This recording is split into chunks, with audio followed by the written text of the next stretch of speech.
Ladies and gentlemen, save the Daleks for this is a Fred the Alien Productions podcast. Help us, No, no. help us, yeah. No. Don't save the dialects. They don't need saving. No. Or do they? Mm. Cue the music. No. I don't know what we're yelling about! We came, we saw, we kicked its ass! Finished. You know, Doc. Are you telling me you built a time machine? Kind of a DeLorean? The way I see it, if you're gonna build a time machine into a car, why not do it some style? Who is this? What's your operating number? Boring conversation anyway. Look, we're gonna have company! Loud noises!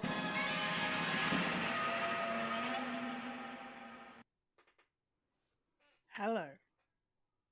Hello. Hello. I'm a Kendall Richardson. I'm a Fulya Kantarmaja. And I am the man that's drinking latte in a can, Michael Lister. Ooh.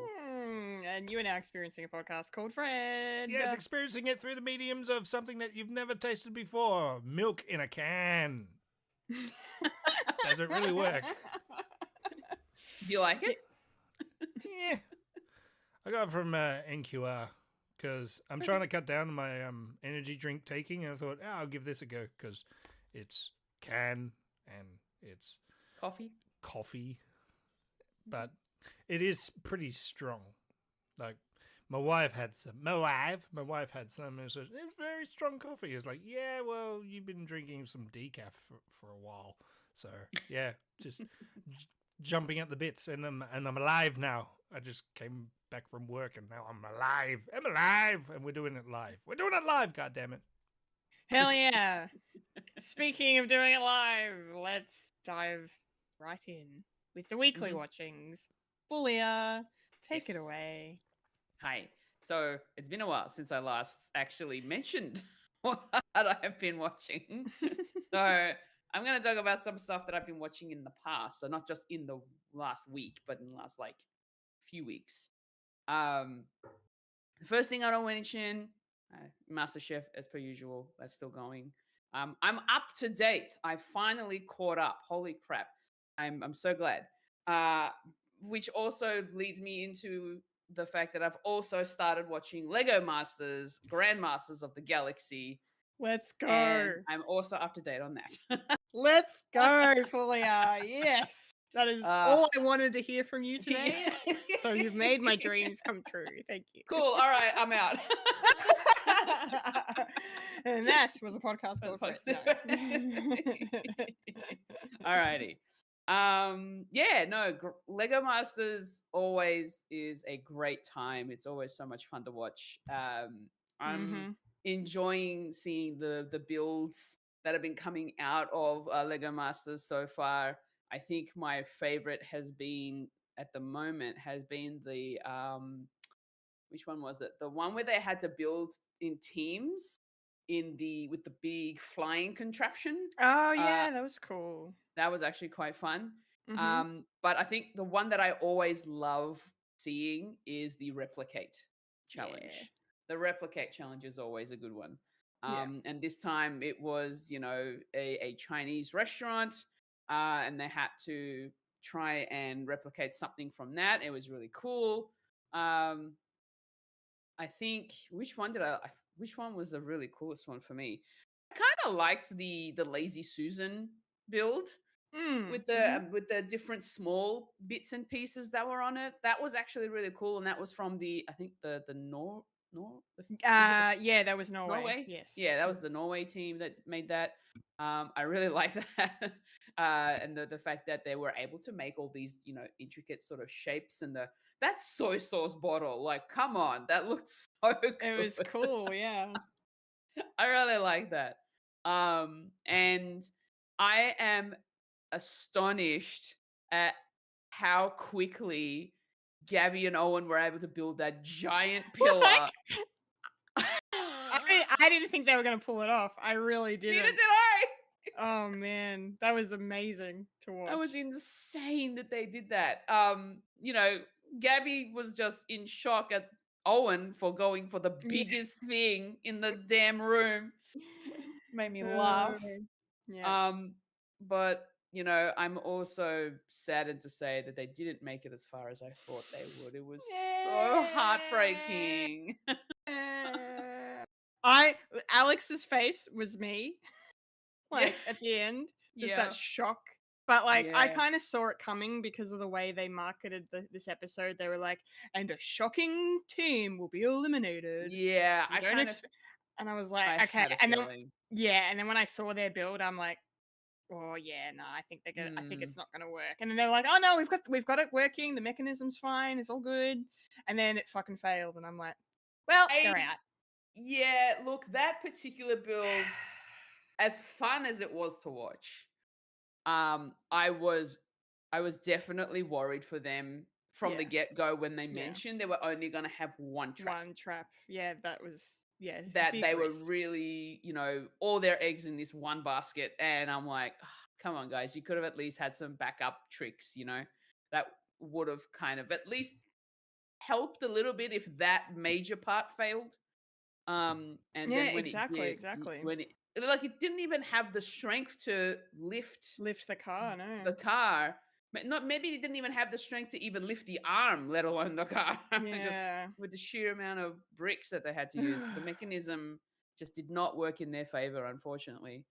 Um, and but in that same episode, the fact that who was it? Yeah, Alex and I forget his name. Why Yes. am I forgetting Trent. Trent, there we go. Trent and Alex, with their build and the fact that they didn't even get a chance to test their contraptions. Like the plane risk too. falling. Yeah. Yeah, okay, they got it to work, but it didn't work the way I was expecting it to work, you know? No. I was no. full expecting this thing to come swinging down, but instead it literally just dropped and just fell apart. Like nothing else happened, and I was like, Mhm. ah, okay, cool. So, but kudos to them because they're not really the technical type builders. They're usually Yeah. more the character aesthetics style of builders. They always do like more of the story style of building. Yeah. And so it was really cool to see Alex kind of step up to getting to the point where they were making the mechanisms. So that was actually really cool. Yeah, that was except for the fact that like Owen helped. Yeah, Trent, which I loved. I don't get me Yeah, wrong, yeah. I loved it. Like the way Trent described it as like this camaraderie amongst all like the Lego Masters Yeah. there, even in an elimination challenge. I thought that was really really cool. But like, um, it's just sad that like Owen helped, and now he's gone. He's gone. It's just a Lego. It's not Lego Masters. It's Lego Martyrs now. Like, it's Mm. just. Wow. I mean, it's probably a bit, yeah, dramatic. But anyway, Yeah. yes. Look, that's I'm very sad. yeah, that's a really good thing about these style of shows where they do actually help each other out, and I do love that. Exactly. Rather than being like, no, you're our competition, go away, kind of a thing. I Yeah. prefer the camaraderie of helping each other, Same. giving each other like tips on how to make things a little bit better. It's the same on MasterChef. Like if someone needs cool. something, they're always there to help each other out, even if it is an elimination or whatever. Mhm. Although when it's an elimination, if it's a pressure test on MasterChef, that's when you're kind of on your own. Whereas with other eliminations, you can still kind of help each other out, which is really nice. But yeah, like Lego Master's always a good fun time. I'm really enjoying it. It's weird that they're doing elimination every episode. Every episode now, I know. We're Yeah, gonna be so in the finale in like a week or two by this rate. yeah, so I feel like this is like the first week was a freebie. All right, let's get everybody to do whatever and have some fun, make these builds. And then the second week started and it was like, all right, from here on out, eliminations.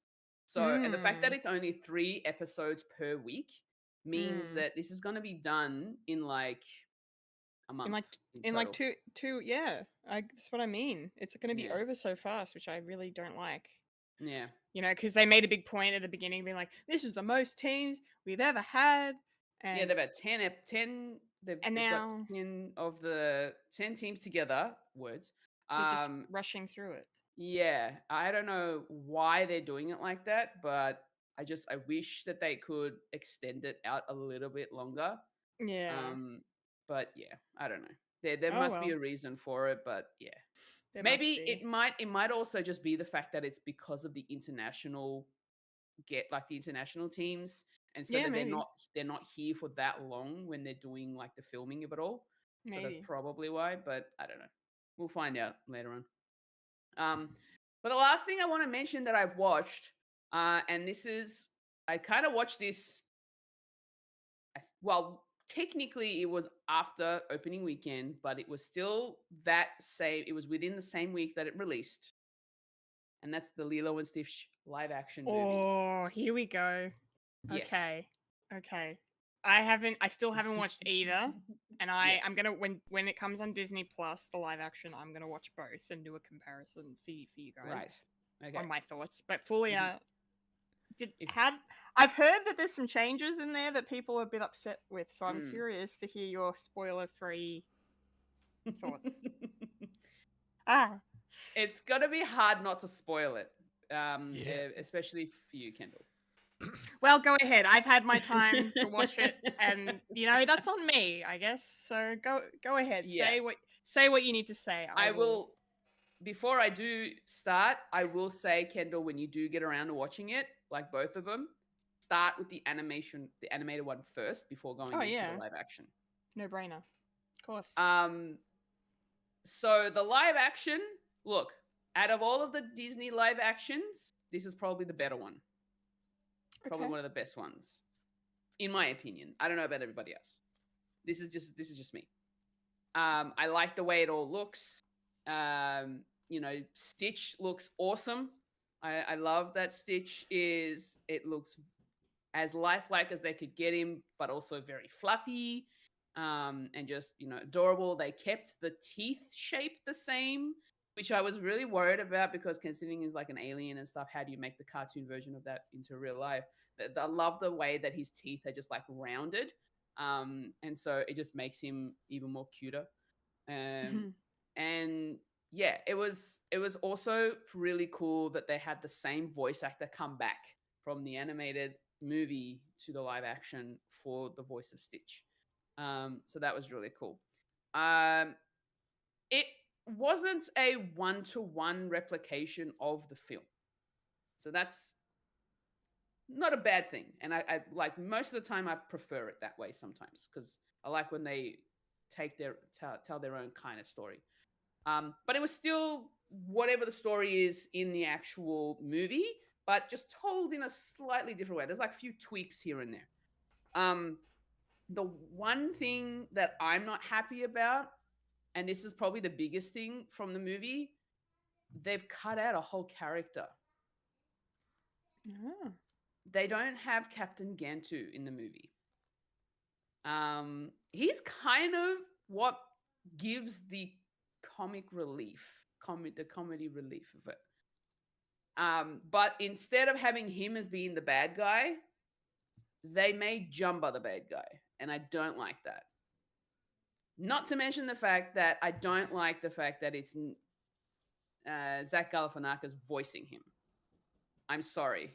His voice did not sound the way that I was hoping it would sound. Jumba in the animated movie has a real kind of villainous, a villain scientist, a very sort of evil scientist voice. And I like that because it gave that the character like that sort of little something, to relate. It's really fun as well. You can say it. What? It's an Eastern European accent. It is. But it just made the character, more fun to watch. He was funny, in that respect. I get that they don't want to do that. They don't want to use that voice, like that accent, I will say, for the character in the live action in current times. But at least the voice in the animated movie was more deeper than Zach Galifianakis. It was a lot deeper. Zach Galifianakis doesn't have that deep voice. It's just straight out American accent, and it took me out of, like, I sort of took, I don't know, I can't find the words. It didn't work for me. Jumba, the voice of Jumba in the live action did not work for me. I didn't like it. And I didn't like the fact that they made Jumba the villain. Because even though technically he is still like this evil scientist, and the reason why he created Stitch is because Stitch is supposed to be the alien that causes destruction. I didn't like the idea that overall he became the main villain of it, and Jumba was the one who was supposed to just go after Stitch, capture him, bring him back, but Stitch then causes some chaos because he ends up being adopted by Lilo, which, by the way, the little actor that plays Lilo was great. She was really cool. She's really cute. And yeah, like they did all that, but I'm just not happy with the fact that they've removed a character and made an already existing character more of the villain than anything. So I think that's my major gripe. That's my major gripe of the film. But other than that, like, it was a really good film to watch. I really enjoyed it. They did cut out a couple of other scenes. Like, they don't have the Elvis Stitch on the beach. They don't have that moment, which I kind of missed. But they did find a way to have the big guy with the ice cream. Instead, in the live action, they have a big guy with a snow cone. Which is really cute and funny. So we did get a cutaway to that. I kind of missed the idea of they also skipped out on the fact that I don't have Lilo taking photos as much, and her having her little wall of photos in the animated movie. They didn't really do that as much in the live action. But yeah, they're just other like little nitpicks. But my major gripe is just the whole Gantu jumper thing. So yeah, overall it was all right. Like, I still enjoyed it for what it was, but yeah, it had some issues. Also, some CG was not great, especially around Stitch. Oh, not Stitch the character CG, but what happens when Stitch is put into this CG character is put into this live action. yeah, okay. It wasn't a seamless transition into. Nani is trying to pat him, but she's doing this, and you can tell there is a disconnect between her not touching the character that's supposed to be there, and it just, it took me out of it. Seeing that. It's very obvious. You'll see it. Okay. Joy. Yeah. Oh well. Yeah. What's the main quote again? Mohana means family? Ohana means family. Family means nobody gets left behind or forgotten. Not the ending for this movie. Anyway. And there you go. That's Thank what you. I've been watching. Great. Sorry for going on such a tangent, but yeah. It's fine. It's fine. It's been a couple weeks, so we got some content backed up. Mike, hello. What have you been watching? Surprisingly, not much. Yeah. So I'm going to be pretty short. Last weekend, me and my daughter went to Comic-Con. Hey. So that was a bit of fun. First time for her. Yeah. And for me, not for a long time. I think before COVID, really. Because I don't like big crowds anymore. That's fair. and this was packed.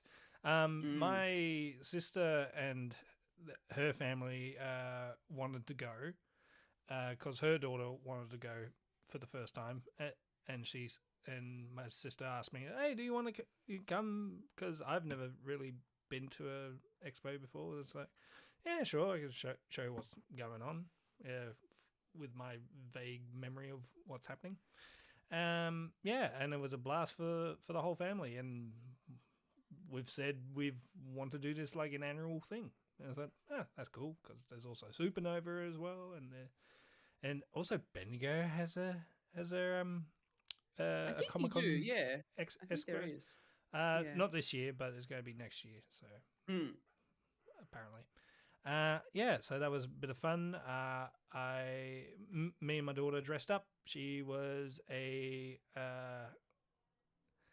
My Little Pony offshoot show called Equestria Girls, where they're like schoolgirls and that. So Okay. she dressed up as them, as Twilight Sparkle, and I had the 10th Doctor get up that I usually Nice. wear, and I haven't worn that in a long time, and it's a bit tight.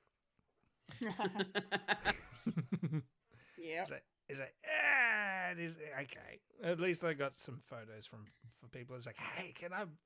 Because I just look like David Tennant sometimes. Hence the hair. Yeah, so that was a bit of fun. I got an autograph from Catherine Tate. That was pretty cool. Oh, Yeah. nice. Nice. She signed my season 3, 4? 4. 4. Yeah, she signed my season 4 DVD and DVD box set, and that's going to go on the wall. So that's cool. That's awesome. Yeah. Otherwise, I've just been busy. Been busy gardening, in a way. Okay. Been helping garden the garden with my my grandmother-in-law's place because she needs some pruning done, and yeah, she's giving me a little bit of money, so that helps. And she said, do what you want. It's like cool. So I've been doing that, and yeah, just the main thing I've been watching is just I've rewatched Rick and Morty for the new show that's coming out, and I haven't seen the new show yet. So I've just seen the season 1 to 7, and yeah, and that's a bit of fun, and including some questionable episodes. There's like, yeah, giant incest baby orbiting the planet still haunts me to this day. And yeah, and the new voices for season 7 is a lot more jarring when you're binge watching the entire thing. So that's a bit of fun. So yeah, so basically that's what I've been doing. It's not really much. What about you, Kendall? What about me?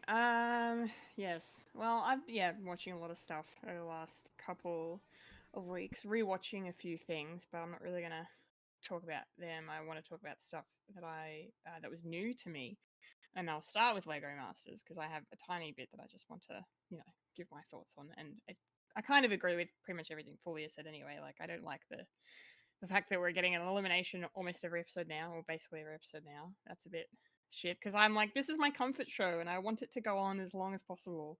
And I feel like it used to back, when they were filming just before COVID and during COVID and whatever. I felt like the seasons were a bit longer, and I feel like the last couple have been shorter for some reason. I've also noticed that they're doing builds that are less than 12 hours.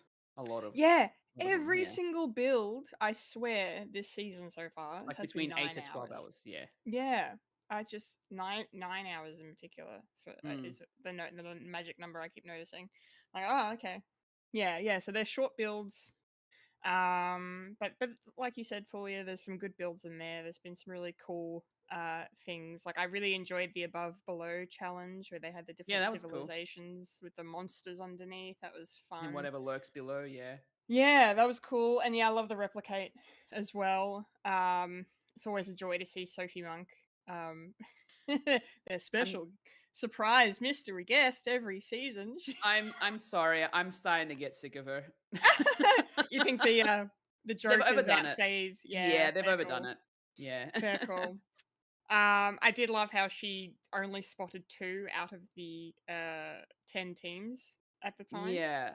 That was kind of interesting. I don't know if that was like on purpose or if it's more of a like she just really didn't see it.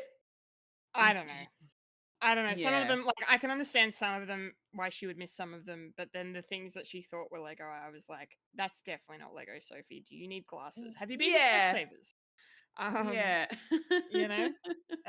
But anyway, it's fun to watch. I loved my favorite build in the replicate was actually the winners, the Chinese team.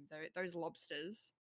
They were looked fucking- awesome. Oh, fucking excellent. And a close second for me was Henry and Cade's cash register. I loved that as well. 1-to-1. It was a 1-to-1 replica. Insane.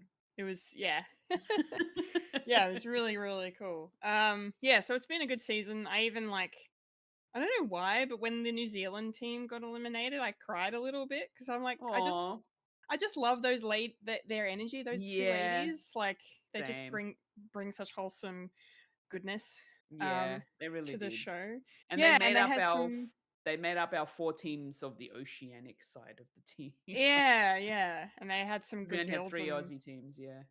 their reaction to the the flying one. Theirs flew the furthest. They won the challenge, so that was How that cool was cool. that? That was really cool. It was really cool. I was love really that. happy for them. Yeah, it was. Excuse me, it was great. And then Gabby and Owen pouring one out for them today.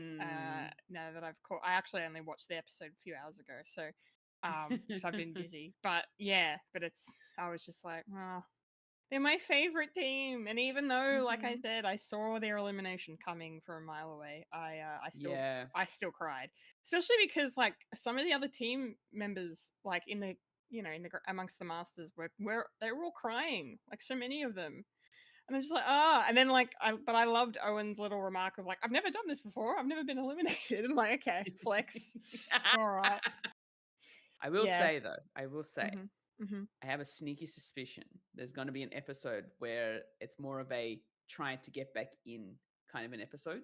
Oh, they've done that before, like They the have wild done card. that before. Yeah. Yes. Like towards the end. Bring it back. If they do bring it back, that'd be really cool. That would be so good. That will then extend it a little bit extra. Fulya, are you trying to tell me something? You working behind the scenes on Lego Masters? I mean, that'd be freaking awesome if it was. I'd be in Sydney right now. I know. I was going to say, isn't it filmed in Sydney? Yeah, it's It filmed is. in Sydney. Yeah. Yep. So that's where you were last week. That's where she was. Sick my foot. Last thing I mentioned, Fulya, you did talk about guest appearances that are overstaying their welcome. That is not the case for Geordie, who Yeah. who brought in the magic brick and green screen body. Oh, mate, that was so good. That was so good. Yeah. I don't know why they have to break the fourth wall. I don't know why they need to. They could have kept it. They could have kept it going a bit longer. The fact that they broke it before he even got down into the room was a bit silly, I will say. But it was still pretty funny. Yeah. Still pretty funny. Yeah. So there's some good gags on the show. But yeah, it's been fun.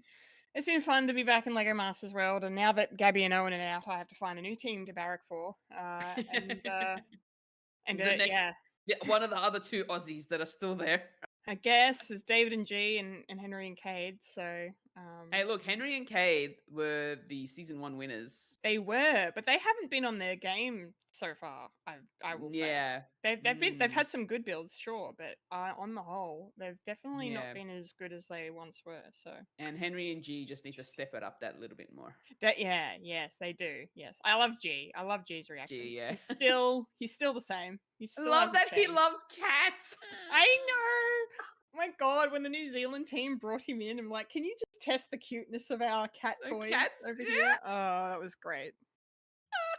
They need to be more rounder. Yeah, he actually helped them. See, wholesome camaraderie. Yeah. Mega Masters, Grandmasters of the Galaxy. We saw a little bit of a soft side to G. Yes, he's so great. We love G. Yeah. We love G. All right, that's my Lego Masters review. Couple other things I watched. Keeping it Australian. I watched a new show on Netflix called The Survivors, which is based on the book of the same name by Jane Harper, who's the author who wrote The Dry and Force of Nature, amongst other crime novels. Eric Bana famously portrayed her lead detective in those two film adaptations, and now she's got a book adapted for Netflix as a series. It's a mini series, 6 episodes, set and filmed in Tasmania, and so it looks really, really good. The cinematography is amazing, and the story's really, really cool because it's like it's a bit of a murder mystery, and there's twists and turns, and it's basically like there's this tragedy that happens in this seaside town 15 years ago where two young men lost their lives and one young girl got missing, but no one talks about the young girl. She kind of gets left to history. And then 15 years later, the towns come together to commemorate the anniversary of the tragedy. And then there's this other young woman who's come down from the they call it the mainland. They call where we are the mainland, and I know that's the correct term, but it just tickles me for some reason. She's Real come down, Australia. real Australia. She's come down to because she's like fascinated with what happened, and she looks into the young girl who went missing the same day the two boys died. Yeah, and then she gets killed. And so you're basically kind of following the story of like what happened 15 years ago, like what really happened, and then also who killed who's involved in this murder now in present day. And it's really gripping. And I didn't see, like, they reveal obviously who the killer is before the show ends in the finale, and I was gobsmacked. I was like, wow, I genuinely didn't see that coming. So I was really, really happy with that. So I bought the book now. I'm going to read the book and see how it compares. But yeah, but if you like crime thrillers or crime dramas or just good Aussie television, I definitely recommend The Survivors as a show on Netflix to check out. Yeah, 6 episodes. I knocked it out in a night. Very easy, very digestible. So I loved it. And the last thing I'm gonna say, I finally watched something I missed at the cinemas earlier this year, and that is Mickey 17. The new Bong Joon-ho film. Okay. What'd you Yes. think? Yes, what did I think? Yeah, I liked it a lot. It was a really good movie. Robert Pattinson is just fantastic. And I know he's kind of become appreciated now as sort of this indie actor who has quite a broad range. So it's just nice to see that the guy who can play Batman slash emo Bruce Wayne, people like to call him, can also kind of play multiple versions of himself. In particular, in this film, in scenes, he's playing 2 different versions of himself. Because it's about, like, it's set in the future, and they've traveled from Earth to this distant planet on a spaceship, to colonize it, I guess. And he signs up to be an expendable, which means that he basically is a lab rat, and he gets killed over and over again, and then his body is reprinted. So he never technically dies, but it's because he's all his memories of his previous self get uploaded into him when he's reborn. So it's a continuous sort of thing. So he's not the same guy, but he kind of is, and it's really high concept sort of sci-fi, and there's some really good comedy in there, particularly from Robert Pattinson. He's quite good, and as I've mentioned, but I think the scene stealer has to be Mark Ruffalo in this film because he's basically doing Donald Trump, but not Wow. but not outright, without, I don't know, like it's weird. There's a satire element essentially to this film, and he kind of plays this uh politician who's in league with this religious group, and he's lost this election, and but he has a lot of followers and supporters still, and he decides to leave Earth and go to this distant planet. And Toni Collette plays his wife, and she was great. I mean, she's awesome in everything. We know this. We're proud of her. Speaking of more Aussies, so it's just really cool to see her in this. But yeah, it was great. It was fun, really interesting. And yeah, I'll be curious to see if it gets any awards love at the end of the year, considering it's Bong Joon-ho's follow-up to Parasite, which was very much a groundbreaking Korean film that won him Best Picture at the Oscars and Best Director and a bunch of other stuff. But yeah, I don't know if it stacks up to that, but it's not to say that's a bad film. It's just different. It is very good. It's very well written and executed, and it looks good. The special effects, especially too, are really good. So yeah, if you haven't seen Mickey 17, and you're into sci-fi or just weird sort of concepts, then yeah, I think you should watch this. So yeah, Mike, I think you'd like it if you haven't seen it. Yeah, I think it's on streaming, so I can. It's on it's on Max, soon to be HBO app. Yes. So check it out if you can. Right, that's it for me, which means we're done with the weekly watchings, which means time to dive into the week in the nerdy news.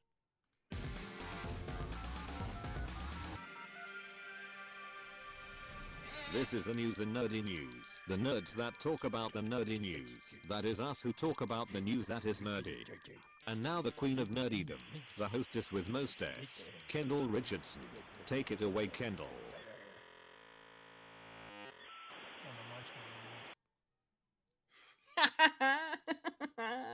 Nerdy news time.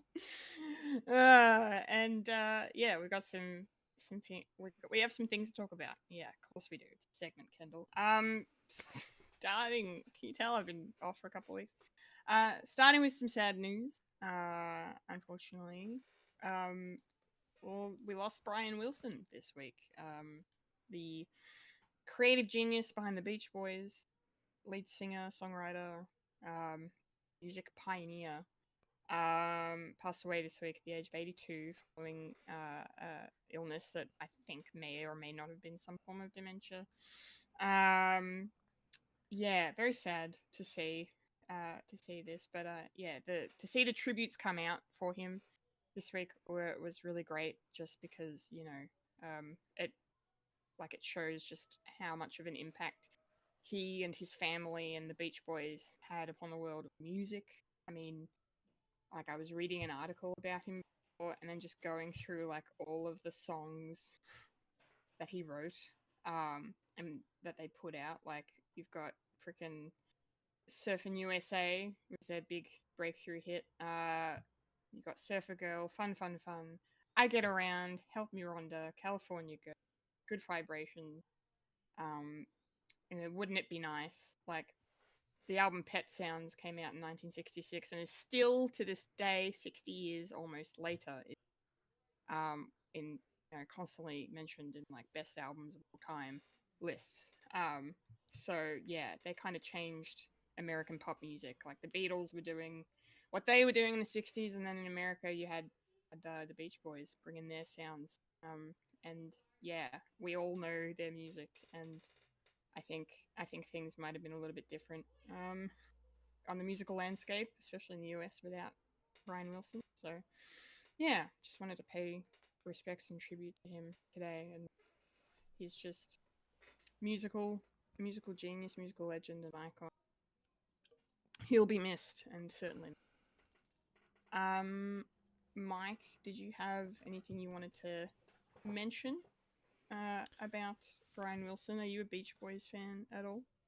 I know of them, and they had a very succinct vocal and arrangement, as well as their music. When you just hear it, you can just you know where you are. You're on the beach, and hence why the name.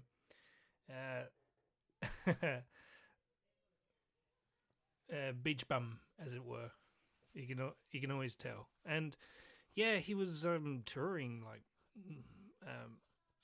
almost up until the end. Like he kept on going, and yeah, it is a shame, and it's sad. Yeah, and you said all I could. Yeah, fair enough. Thank you. Not really a good vibration. No. Yeah.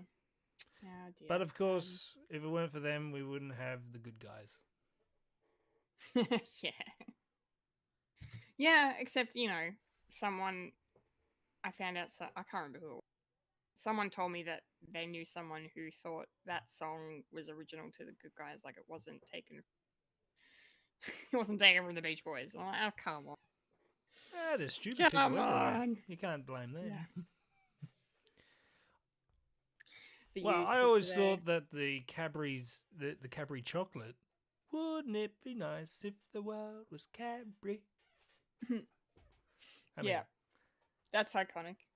Yeah, it'll live on through ads. Yes, Brian Wilson's legacy will continue with ads. And I do like the apple bottom jeans when someone did a new arrangement to make it sound like it's from Beach Boys. So look that up if you got the chance. Okay. Yeah. And Round Round Get Around is probably my favorite. Yeah. That's fair. Yeah. I don't know if I have a favorite. I like Wouldn't It Be Nice? Yeah. It's fun. And it makes me think it makes me think of 50 First Dates. Ah. Yeah. Well, I like the parody of Round Round, which is fuck around. Round round fuck around. I fuck around. I fuck around. And on that super respectful note, who cares? It's fine. We're gonna keep things funny. Our next item in the news, because the biggest foregone conclusion of all time, Spaceballs 2 is coming. Spaceballs 2. Spaceballs the sequel. Yeah, Spaceballs. The joke that has been manifested into real life. Yeah, the search for more money, indeed, is on its way. That better be the name of the movie. I swear to God. A tagline, yeah, definitely. Has to be. So yes, confirmation with a lovely announcement trailer that came out this week that just had the iconic, opening crawl that they've parodied from Star Wars with this. Yeah, you've got the score. Very, very Star Wars spoofy. Yes.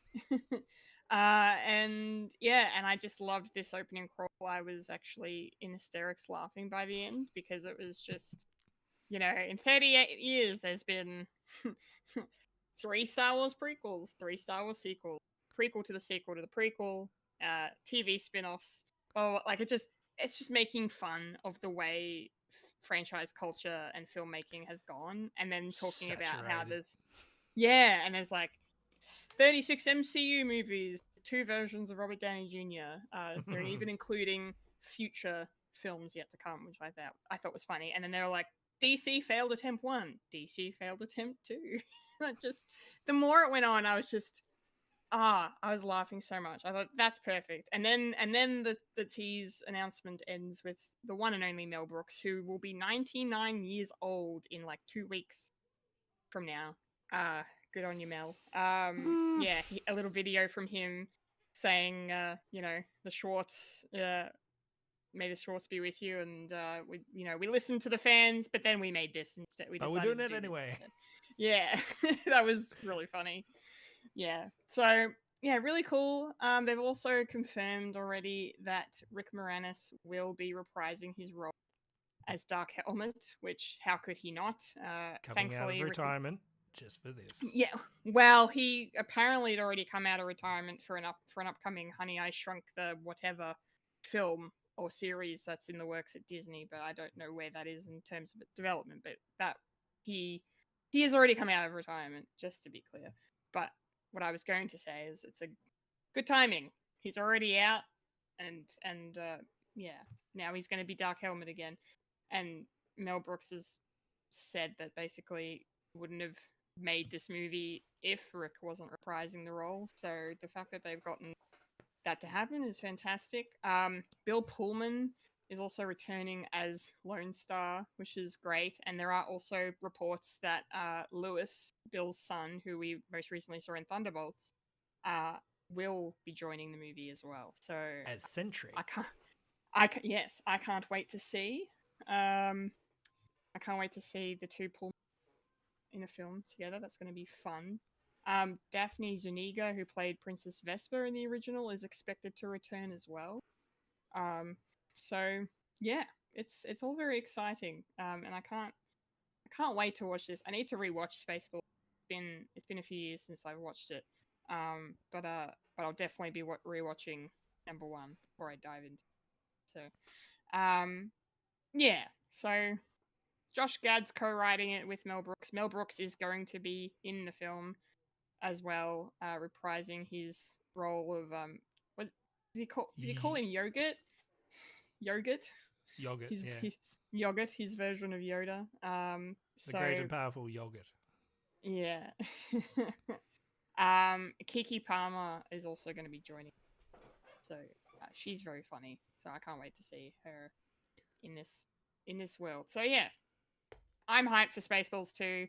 I'm just praying that Mel Brooks lives to see this, because it's coming out in 2 years, and he looks like he's in great health for someone approaching 100. But he's approaching 100.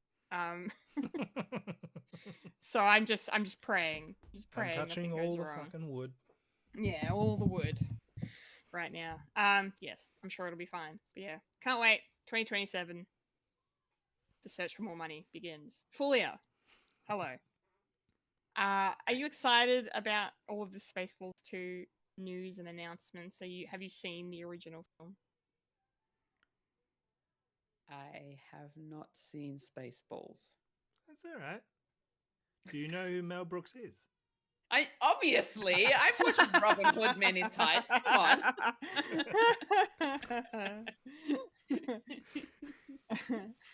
Dude. Wow. Yeah, I'm a dick. Sorry. I haven't watched Spaceballs, so I have no idea what you're referencing, who you're referencing in terms of characters and stuff like that. But I know that it is kind of, it's a what's the word? Like, it's spoof? A spoof of Star Parody. Wars. Yeah, parody. I know of it, and I've seen the memes here and there, but I've just not actively gone out of my way to watch it. I'm not sure why that is. I think maybe at the time I wasn't really into Star Wars, so I didn't sort of go out of my way to watch it. I do love Robin Hood Men in Tights. It's one of my favorites out there in terms of a comedy film. I don't know. I just never got around to watching Spaceballs, and maybe just the fact that the title also steered me away. Not a big fan. Yeah, not quite a big fan of the title itself, but it's fine. Yeah, I do want to go. I do want to go out of my way to actually watch it though. The only thing is, I can't seem to find it on a streaming service, and the only place that I've managed to kind of find is on YouTube.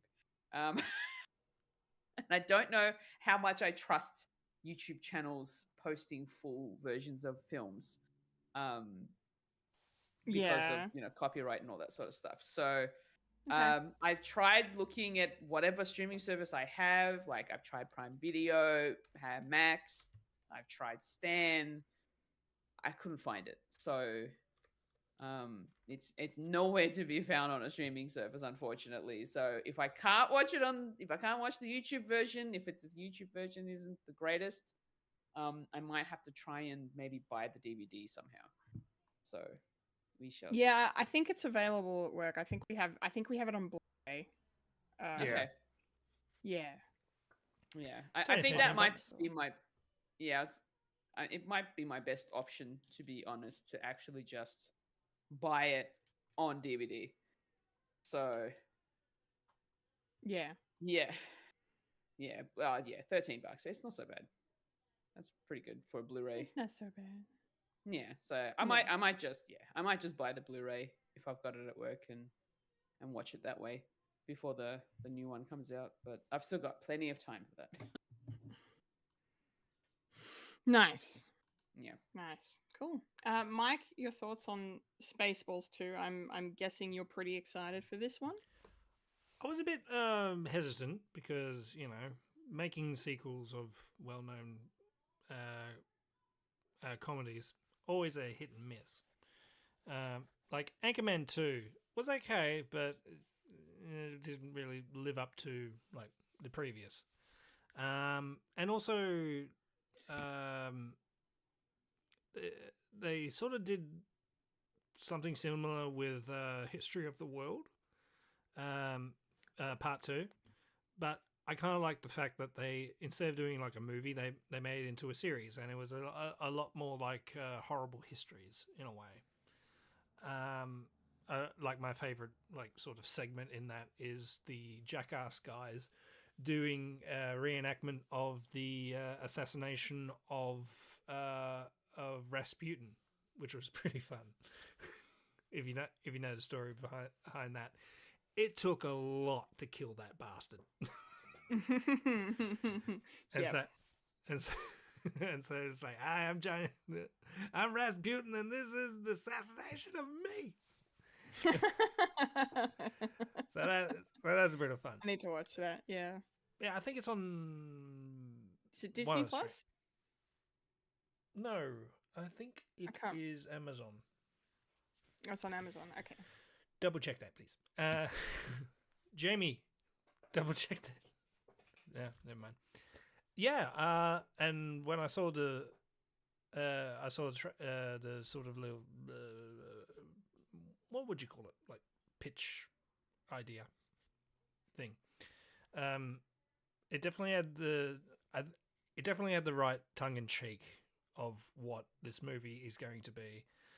Basic, sort of like making fun of like either making fun of the franchise sort of stuff as well, and hopefully about the fandom stuff as well, which will be pretty interesting if they go down that route, especially when it comes to like something like Star Wars, and how the discourse behind that is sort of very toxic, especially if it's on the internet.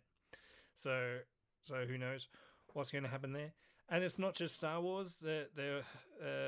Spaceballs is also making fun of other like science fiction stuff, like Alien as well. A little bit Star Trek. And they're bringing back a lot of stuff. Unfortunately, there's been a couple of deaths, so we're not going to get John Candy. Or even Joan Rivers as well, so that's going to be meh. We're not going to see Buff. Barf. His name's Barf. Yeah, I tried to have a look at who's directing, and it looks like they haven't really done much. They've done like a lot of television, but they've done like a lot of comedic stuff as well. So that's going to be interesting to see what they do. Please bring back Michael Winslow as well. No, yeah, and just and also do it with morals as well. Like, otherwise they'll just do like a lot of egregious CGI as well. Like make fun of that as well. Yeah, do like lens flares and shit. Yeah, lens flares, an annoying Jar Jar Binks character. That's fun with the kids, and even the kids don't like him. As well. Yeah, can't wait. So something to live for 2027. So Yes. hopefully my blood test will come back all positive. So that's good. Yeah, when Let's I said hope so. I wasn't well, it was like, I went to the doctors and say, hey, this stuff is happening. Yeah, we probably need a blood test. I was like, oh, goody. Oh, goody. Well, Goody fingers crossed. gumdrops. So hopefully Goody. I'll live until 27. Yeah, please. I don't want to be a Please do. member of the 27 club.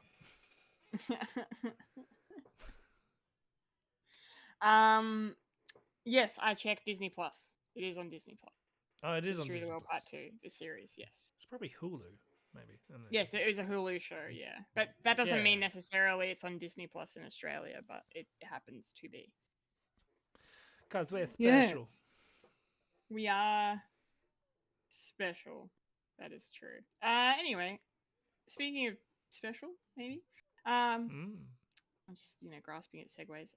The next item in the news is Doctor Who related, because there is a animated spin-off of Doctor Who in the works.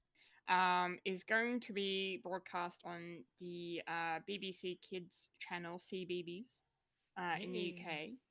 And will probably not be a spin-off of Lux and his creepiness. Because if it's on CBeebies, I feel like it might be the children. And It not is for us. children. It is for children. But we'll yeah, critique it like it's a big piece of art. Yes, as we are wont to do. That's for sure. Yeah, they haven't said who is going to be helming this or writing this or anything. It's very much in the early planning stages, but it is an official Doctor Who project that is coming. So there was a statement released by Patricia Hidalgo, who is the BBC director of children's children's education. I think there's a typo there. On IGN. She said everyone is welcome at CBeebies, including the Doctor. This much-loved franchise entertains millions around the world, so it's only right that our younger audience get to experience the wonder and the magic of the Doctor in a brand new format. This is an extremely exciting opportunity, and we are looking forward to welcoming companies to pitch for this new project as we continue our commitment and investment in the UK's animation industry. So yeah, could be fun. Could be fun. Could be a good gateway to the world of Who for young fans that will then grow up to watch the Doctor Who that we are familiar with. So yeah, I think this is a good thing. I'm curious to see how it develops, what kind of animation style they use, what kind of stories they're interested in telling. So yeah, I think this is great. This is really cool. Fulya, what are your thoughts on an animated Doctor Who show? It does sound pretty cool, especially if they want to get like the little kiddies kind of involved in it and get them to become fans of the actual franchise itself. I would probably say it won't like considering that the Doctor Who that we're watching at the moment is supposed to be family friendly, it's gonna have to be a lot tamer than what we're watching. A lot tamer. And in animated form. So I'm also curious about what type of stories that they're gonna be telling. I have a feeling these particular episodes are definitely going to be about a 10-minute kind of range in terms of their animations, sort of 10-minute episodes, just because the attention span of a child is not that great. So 10 minutes, it seems like plenty. And yeah, like animation style. Gee, what I kind of wonder what they would go for. Like, I hope they don't go too cutesy, to be honest. Maybe just like and I don't think it needs to be 3D animation. I think 2D animation is still going to be pretty good. Like in vein of like maybe a Scooby Doo kind of a style. I wouldn't mind to see that sort of style with Doctor Who. That'd be really cool. But yeah, it's going to depend on the type of story they're going to tell and if they could tell it in such a short amount of time, right?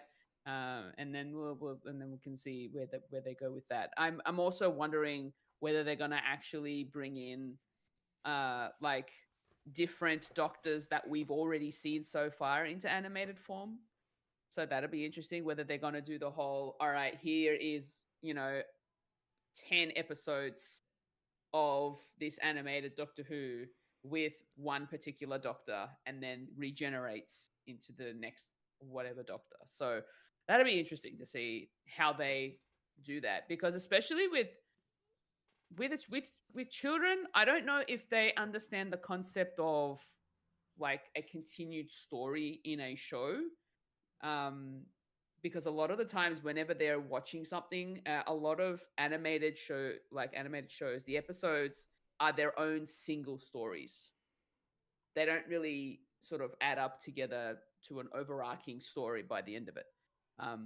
It's more of a, here's a story for right now. And that's it. So that'd be interesting to see how they go about that. But yeah, I mean, the more Doctor Who fans, the better, let's grow this Whoniverse fandom, and make it more and more wholesome and fun and just full of, timey-wimey stuff. Exactly. Well said. Mike, how are you Hello. feeling about this, especially as a Whovian and as a father? Does this excite you in any way? Are you interested? Always interested with some more Doctor Who, and even being in the same universe. Yeah. I don't think it would be like a narrative continued story. Maybe. I think it's going to be. Originally, the original conceit of Doctor Who was this character going through space and time, but mostly time. So it could be like an educational thing, like it's like a bit like that animated horrible history sort of thing, like going back in time. It's like, oh, this is the Romans, and this is what the Romans did, and doing that historical canon, like doing ancient Greece, ancient Rome, yeah, but basically something like that. Or also, if it's part of the universe, you can do something like the Jedi Academy as well. Like it's set with these bunch of kids and like set in a school. Maybe they've done that before. Yeah, it's going to be interesting what they're going to do, and just on occasionally, sometimes there's going to be an appearance of the Doctor, whoever that is. Don't know who. Get it? Don't know who.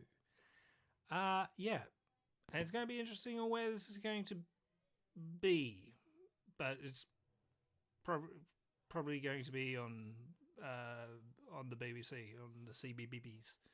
So Yeah, because there's a lot of speculation of where the main show is going to be, because things are looking like it's not going to be on Disney Plus, and they're shopping around for a new streaming service, and yeah, Doctor Who is up in the air again. Yeah. Love it. So I've been here good. before so many times. And now it's happening again. Thank you, Mike, for your thoughts there. We're going to head into our last item of news, which is some Pixar. Speaking of Disney, Pixar-related news. They have announced a new animated film called Gatto coming out soon, and they've also showed off a look at Toy Story 5 and their other film Hoppers that's also in the works. Gatto is interesting, especially because here in Australia it kind of has the name has a bit of a negative connotation due to certain figures in the crime underworld here. But however, it is the name of the film. Funny that I say that because it's kind of what it's about. It's set in Venice, and it follows a black cat named Nero who is indebted to a feline mob boss. Nero is also afraid of water, which I find hilarious because of Venice being, a city that is slowly sinking into the ocean. So that's going to make for some good comedy, I think. The other cool thing about this movie is that Enrico Casarosa, who directed Luca, is going to be coming back for this. I think that's a great decision. That'll, keep that kind of aesthetic and vibe going that Luca established. I loved the animation in Luca. I thought it was a really cool film. So I can't wait to see how they bring Venice to life here. They showed a little concept art photo of Nero. Looks adorable. Kind of like a rough around the edges feline, but that's okay. He's got some character, some personality, some bright green eyes going on. Yeah, so that's cool. Anything about cats in animated form, I'm okay to watch. just not live action. Thanks. Can't do it. So yeah, I'm excited for this one. The other thing that was interesting is the movie none of us want to see, and that's Toy Story 5. But it's happening anyway. This movie was announced a while ago now. The concept of the film is going to be toys against electronics. And we can see that already being established here in the concept photo that they've released, which is of this character called Lilypad, which is like a tablet that the kid has now that they're with. Bonnie is her name. She's 8 years old in the movie, and she's still got her Buzz and Jessie and the rest of and Woody, of course. And yeah, now she's got a tablet, and so we're gonna have this electronic influence coming in. So it could be an interesting story. I'm sure it'll be fine. We just don't need this franchise to keep going, and I hate that it is. I really don't like it. They ended it perfectly once, if not maybe twice, depending on how you reacted to the fourth film. But that's just, it's happening. It's happening. But yeah, hopefully it's good. It's cool that they also confirmed that Joan Cusack will be returning to reprise her voice as Jessie as well. So that's fun. And then the other film they talked about was Hoppers, which is about some beavers, by the look. It's coming out in March next year, so that's pretty soon. And follows the story of a young girl who's trying to stop a highway from being built that would ruin the local woodlands.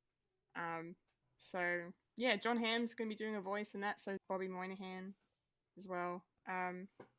Yeah, so there's some cool Pixar things on the way. 2 original stories and 1 franchise that they're just beating like a dead horse. So it's just Sometimes you need a paycheck. Sometimes you do, and there's with that, or is there? No. Fulya, you're our resident animation fan cast, as we know. How are you feeling about these Pixar announcements? Do these new movies pique your interest at all? So Toy Story 5, I'll probably still watch it anyway. Knowing me. Ugh. Cut the I'm gonna cord. watch Come it. on. I'm probably gonna not like it as much, but I'm probably still gonna watch it. Because Pixar kind of has my heart when it comes to animations. And I love their animations. Gatto, not to be confused with the mob. Gatto is the name of that is Italian for cat. So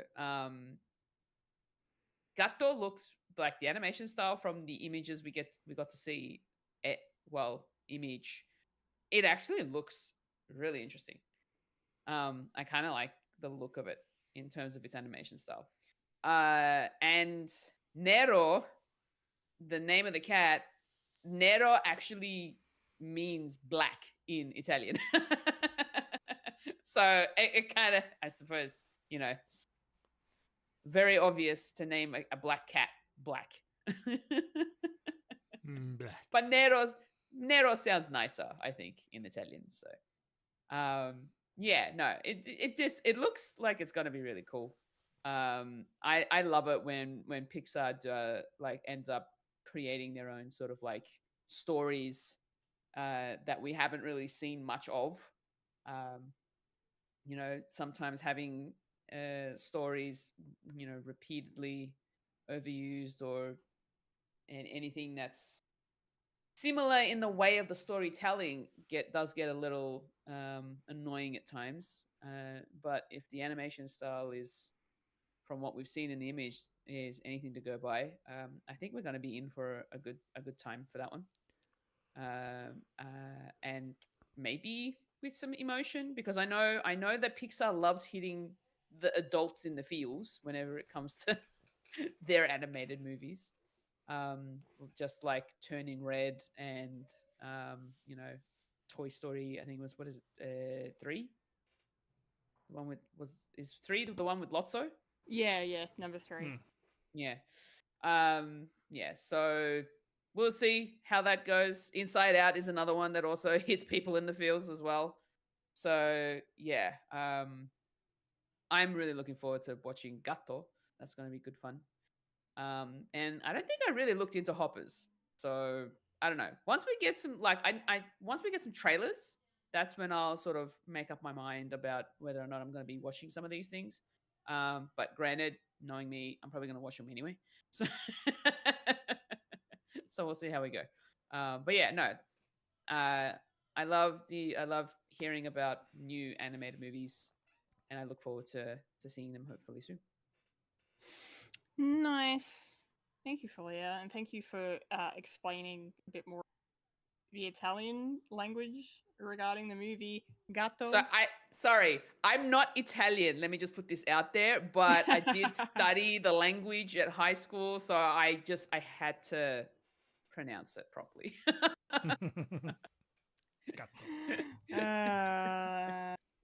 Thank you. No, I thank you. That's okay. Thank you. Thank you. I'm just extra white over here. No.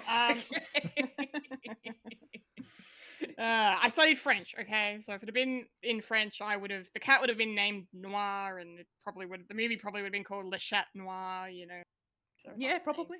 So I'm not sure if you want a kids movie called Le Chat. no, Yikes. probably not. All right, I'm reeling it in. Back to Mike. Does any of this interest you? Do you think maybe your kids might be interested to check some of this out, or are you genuinely interested in these stories? I'm always interested in original stuff. Like, I'm definitely going to jump into the Halo movie when it comes out. And yeah, these are the ones, Gatto and Beaver, Lever the Beaver, Hoppers. Sounds interesting. I think there was a concept art came out a while back, and it looked like this beaver is running amok and and people have sort of deduced that is someone's brain like went into a beaver's head. It's like, what? That's crazy. It looked like this beaver's like running around in a science lab. So that's gonna be cool. It's sort of like a Freaky Friday, but with beavers. Yeah, and Toy Story 5. Yeah, people have said what they've said. It is a well-known IP, and considering we actually haven't really had much love for Pixar in a while, like especially with the new stuff, which is a shame because they do make very interesting and cool stuff, and sometimes they do have to go back to the well. I mean, like we've just had Inside Out 2 and also that TV show Dreamlands, which was pretty good. I actually did enjoy that, and yeah, and they're no slouches when it comes to like rehashing stuff, and yeah, it does. I don't know, proof of concept of like original hand toys or that dealing with technology is like, yeah, it is a sort of an epidemic of kids having a lot more screen time than they should. I mean, guilty, yeah. Getting the kids off like it is difficult because, well, we've all got phones, and we all know that we've been on phones for far too long each day. It's like, yeah, I just got to get more dopamine, and just imagine that with a kid. It's just constantly like stimulating your senses like all the time, and then you take it off them, and it's like, no, and then they go into a spit of rage. It's like, it's understandable because you just gave them something that's absolutely not meant for them. So I can understand the message that they have with it, and also Conan O'Brien's going to be in this movie as well. So yeah, there you go. I might watch it for that. Yeah, Nice. yeah. Just more stuff coming out this year and next year in 2025 and 26 and 27. All them. It's still coming. Okay, that's More. That's more. All right, that's the nerdy news done, which means it's now time to roll on up to the trailer park. Yes, indeedy do. Rolling up to the trailer park where we all park all the trailers. Okay, trailer park time, and kick things off because we missed last week, and we're going to talk about the first trailer for Wicked for Good. This is, of course, Wicked Part 2, second half of the story. I probably need to rewatch the first one because I kind of fell asleep in the cinema, but that was nothing against it was nothing against the movie. I was just caught me on a tired morning when I went and watched it. But I want to see it again and see if my appreciation is growing because I enjoyed mostly the experience. I did think it was a bit overrated personally. So I'm curious to see how the second part's going. They filmed them back to back, same cast, same director. So yeah, it looks great. Like the world of Oz here looks fantastic, and you can say that about the first one. They've created a very beautiful, CG rendered for the most part world here. But the sets are great, and the costuming is incredible. I love I'm not a massive pink or dress wearer, but Glinda's dresses are just stunning to look at. And Ariana wears them very well. They're very flattering on her. But then by the same token, I also am enjoying Elphaba's new look this time around. She's the hair is out and long. Just looks great. They both look great. So I'm here for that. I hope it's good. I hope it's a good movie. I'm curious because I'm trying to really remember how it. I mean, obviously we know parts of how this story ends because of how ingrained Wizard of Oz is for all of us in our minds. But I don't remember how the play ended. So, and they've already done Defying Gravity. That was the end of the first part. So, and that's like the show-stopping number. I'm sure there'll be a reprise of some kind. There generally is. My only criticism of this trailer is that it was too long. And it's not that it showed too much, it was just too long. They dragged it out. Whoever edited it paced it really poorly. So by the time it got to like certain parts of it, I was just like, they should have gotten here sooner. We should have ended this earlier. So it was a weird one for me. But it looks good and I'm excited to watch it later in the year. Fulya, what did you think of Wicked for Good? Yeah, it was a little long. And not that it, like you said, not that it didn't show too much. Like it showed enough, but I think some of the parts that were shown were just shown for a little bit longer. Some of the scenes we got to see were just shown a little bit longer.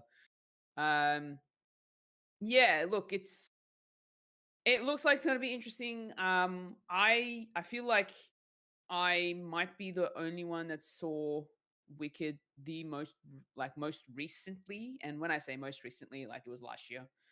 And I also have kind of forgotten how the second act kind of ended. But it was interesting to see that they're bringing in, and we're seeing Dorothy a little bit more in this particular part.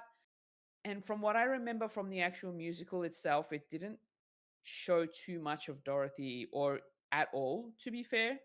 Um, you only sort of heard about her, you didn't really see her.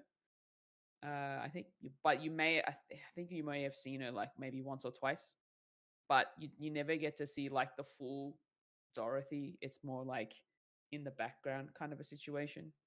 But in this also instance, they've also got like the Tin Man, the Lion, and the Scarecrow. And from what I remember in Wicked, the musical, uh, I think it was. Oh, you haven't seen it? Oh, I Michael? have. It's just don't spoil it. I'm sure other people have seen it, but yeah. Anyway, I thought you were going to say who the Scarecrow is. I may have been going in that direction. I'll stop myself. But yeah, no, it's interesting because we get to see Jeff Goldblum back as the Wizard again. So that's really cool. But the sets, the costumes, like you said, Kendall, I'm also not the type of person to be wearing pink very often or at all, to be fair. But the Glinda costumes look absolutely gorgeous. They really do. Very sort of poofy dresses, sparkly, glittery. It looks really pretty.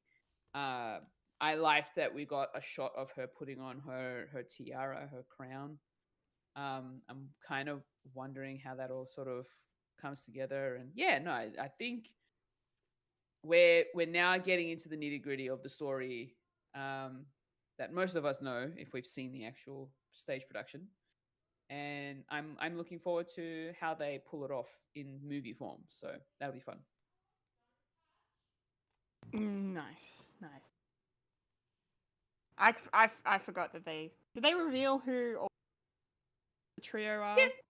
Yeah. I forgot that part about it completely. So They don't point it out like specifically, but if you sort of add it all together, it makes sense. yeah, okay, Yeah.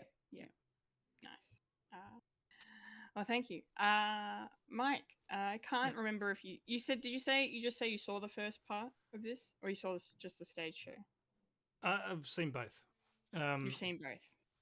I saw the stage show like when it first came out to Melbourne, which is 15 years ago or something. Yeah. Something like that.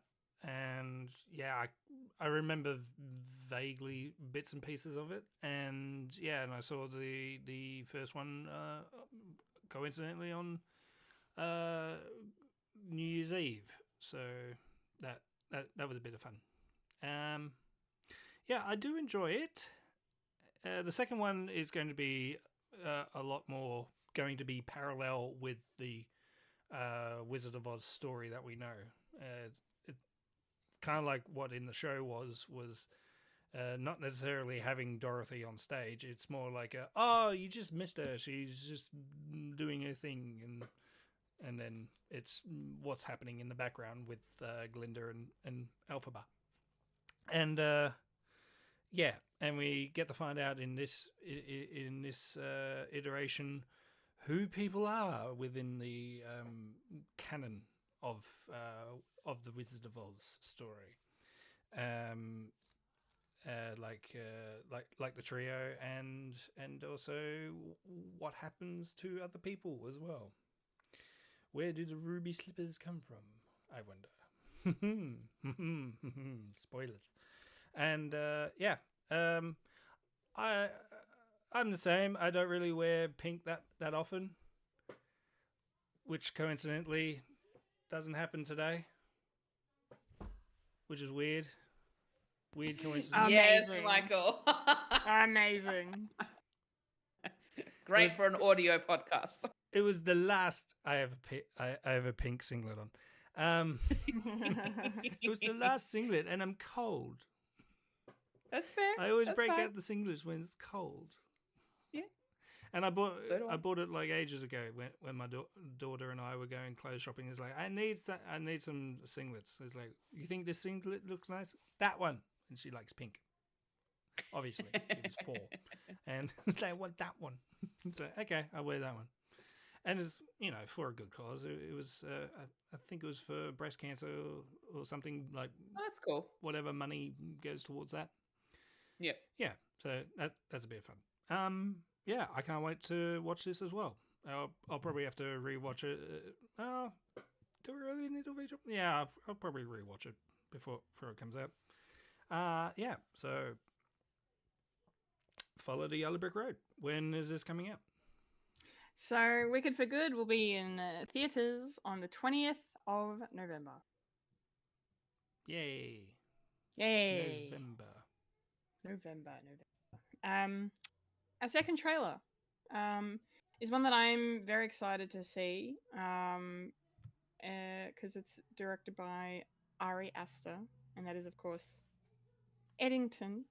Yeah, I'm a fan of Mr. Aster and his directorial feats so far, so I'm excited to see this because he's kind of become known for horror and unsettling sort of media because he directed Hereditary and Midsommar most famously. I still haven't seen Beau is Afraid, which is the one starring Joaquin Phoenix that came out a couple of years ago. I need to watch that. I will watch that before this because Joaquin Phoenix is in this movie as well, which is cool. And also in this movie is Pedro Pascal. Who dat?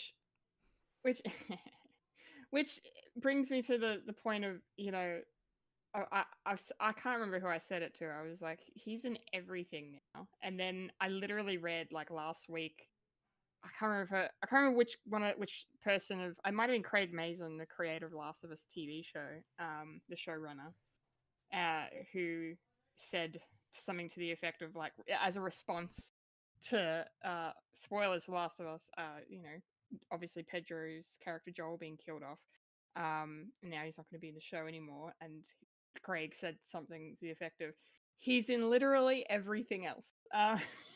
So you can go and watch Pedro do anything else. So here he is again. Playing a politician.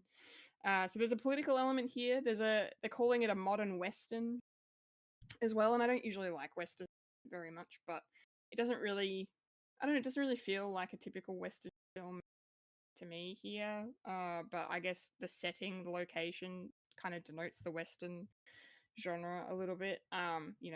Joaquin Phoenix's character's got a cowboy hat on. It's set during COVID, so they're actually bringing the pandemic into the story here. So that's kind of interesting. there's been definitely some questionable films and shows that have tackled the pandemic post COVID now, and yeah, we'll see how this one goes. Yeah, I'm really interested. It's got a great cast. Emma Stone's also here, so I love her so much. My popcorn dress wearing queen. She's so fun, but yeah, and very talented. So this is probably going to be an Oscar contender, I would say. I'd be surprised if it's not.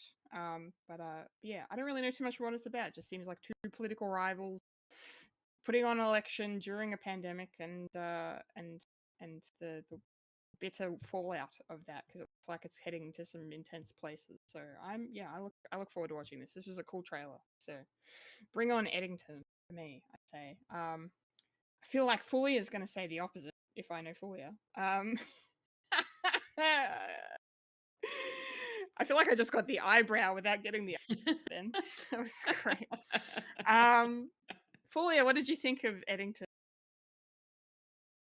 This is a bit too intense for me, so that's a no from me watching it. That's fair. Too intense, maybe a bit too real.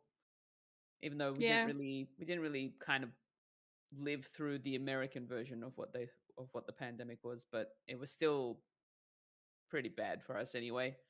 So I'm not going to be watching this one, to be fair. But the cast lineup looks insane. Like, you know, Joaquin Phoenix, Emma Stone, you know, Pedro. It's the era of Pedro right now. We're getting Pedro everywhere. Yeah. You know, Austin Butler's in this as well. So yeah, there's quite a few people that are well known that's going to be in this one. But I'm not a fan of the story of the pandemic because we've already lived it, and I really kind of want to forget about it. So yeah, 5 years is too soon. It is too soon. It's a lifetime ago. No, it's not. No, it's not. Yeah, not a movie for me. Thanks. No, fair enough. Sometimes I like being right, and sometimes I don't. And that's one of these times. Mike, Yo. I'm curious for your thoughts though. What's your take on the Eddington trailer? It looks good.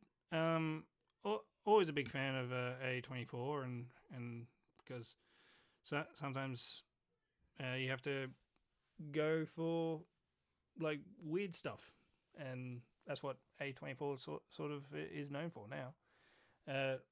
All the stuff that's not necessarily critically acclaimed, but people like draw to it as like, yeah, it's giving a go, and that's what this sort of movie is about. It's sort of a interesting thing of a place in down south in America, and at a time where people are starting to mistrust people, and yeah, it is a little bit too close to home, and 5 years isn't long enough. Like, I mean, seeing all this stuff is like, yeah, I've lived through it. I'm not sure if I want to go through it again, and considering what looks like is going to happen throughout the movie, it's tensions are high, and it involves a quaint little town of Edgington, involving a government official and the local sheriff. And also dealing with technology as well, like people constantly on their phones. Is like, I know I would enjoy it, but I need to be in the right mindset. It's kind of like one of those things. So I'm in two minds if I'm going to see it or not. But I'm more hedging my bets into, yeah, maybe I'll see it after maybe a big old bowl of ice cream. Make me feel good. And then I watch this, it's like, there's that. Speaking of pandemic stuff, Funny Feeling by Bo Burnham is just in my head now. Yeah. Good It's song. Mm. That funny feeling. 8K resolution meditation app. In honor of the revolution, it's half off at the Gap. Anyway. Wow. You're just putting me back in dark times. There it is again, that funny feeling. That funny feeling. It's so good. Thank you, Brennan. So, 2,000 years of this, 7 more to go. yeah. 2027. Yeah. Oh, shit. Anyway, Spaceballs 2. Spaceballs 2. get us out of our funk. Yes.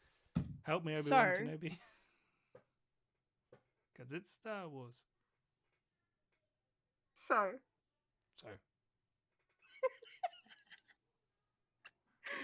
So, Anakin's Yes, coming out plot. on the 21st of August. Thanks, Mike.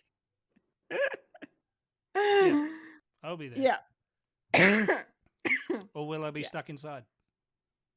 All right. We got one more trailer to talk about, and it's a complete switch of gears. It is an upcoming Netflix animated film by the name of In Your Dreams. I like this. It looks wholesome and fun. Clever animation style on show. But there's definitely going to be some kind of dark side to this with, maybe things backfiring with these kids going inside their dreams to, seek out the Sandman. Yeah, no, it looks good. I don't really have a whole say other than that because I just enjoyed the vibe of it, and I like dreams as a concept and a plot device and all of that. I use dreams a lot, right? So, and like I love dreaming in general. Going to bed every night. I hope I have weird dreams because like every time I wake up, I just because when you're dreaming and you're just like you feel like you're actually living the thing, and then you wake up and it's like, oh, actually, not that didn't happen. That wasn't a memory. You're just remembering a dream. So I just love dreams. So I'm curious to see how this one goes. It looks a little funny as well. I hope it's a success for Netflix because they don't do a lot of animated films. They do a few, but not very often. So I hope it's a contender for them. Yeah, I might actually watch it. There you go. Fulya, how did this trailer work for you? Did you enjoy In Your Dream? I did enjoy In Your Dreams. This was a really good trailer. Really cute about the Sandman. We got a couple of kids who end up warping into their own dreams, which is really interesting. And we come across a little stuffed. I'm gonna say donkey, maybe, or horse. I think it's like a toy stuffed plushie of a horse called Baloney Tony. And he is voiced by Craig Robinson. I love it. I was trying to figure out who that voice was, and I'm like, why does that voice sound so damn familiar? And we find out it's Craig Robinson. And Simu Liu is actually in this. He plays the dad of the kid's characters. There's his first role as a dad, which is really cool. But yeah, no, this trailer just looks like it's gonna be good fun, heartwarming. Kids wanting to live out their dreams literally, and just a little bit of nostalgia sort of kicking in for them as well too, even at that age. And yeah, I think it's just gonna be some good fun, just some good family fun. Yeah, I agree. Mike, what did you make of In Your? In my dreams, yeah, it looked pretty well animated, and I was trying to pinpoint, oh, who did this, because it looks very familiar. It kind of looks like the that Lucky movie that was on ABC, Apple Plus, Oh yeah. something like that. But no, Yeah. it's actually how do you pronounce this? Cuckoo, Kuku. Okay. Yeah, Cuckoo Studios, and this is like their first like feature length movie, because otherwise they do like a little a preschool like car animated thing on Netflix as well, called Go Corey Carlson, about a car that does stuff, and it looks completely different to what is on here. Yeah, and having looked at this, it looks pretty sweet and wonderful, and a very unique animation style where the facial expressions are very. They look like they've been mocap. It looked very like distinct, and none of this like DreamWorks sort of cartoon like type features.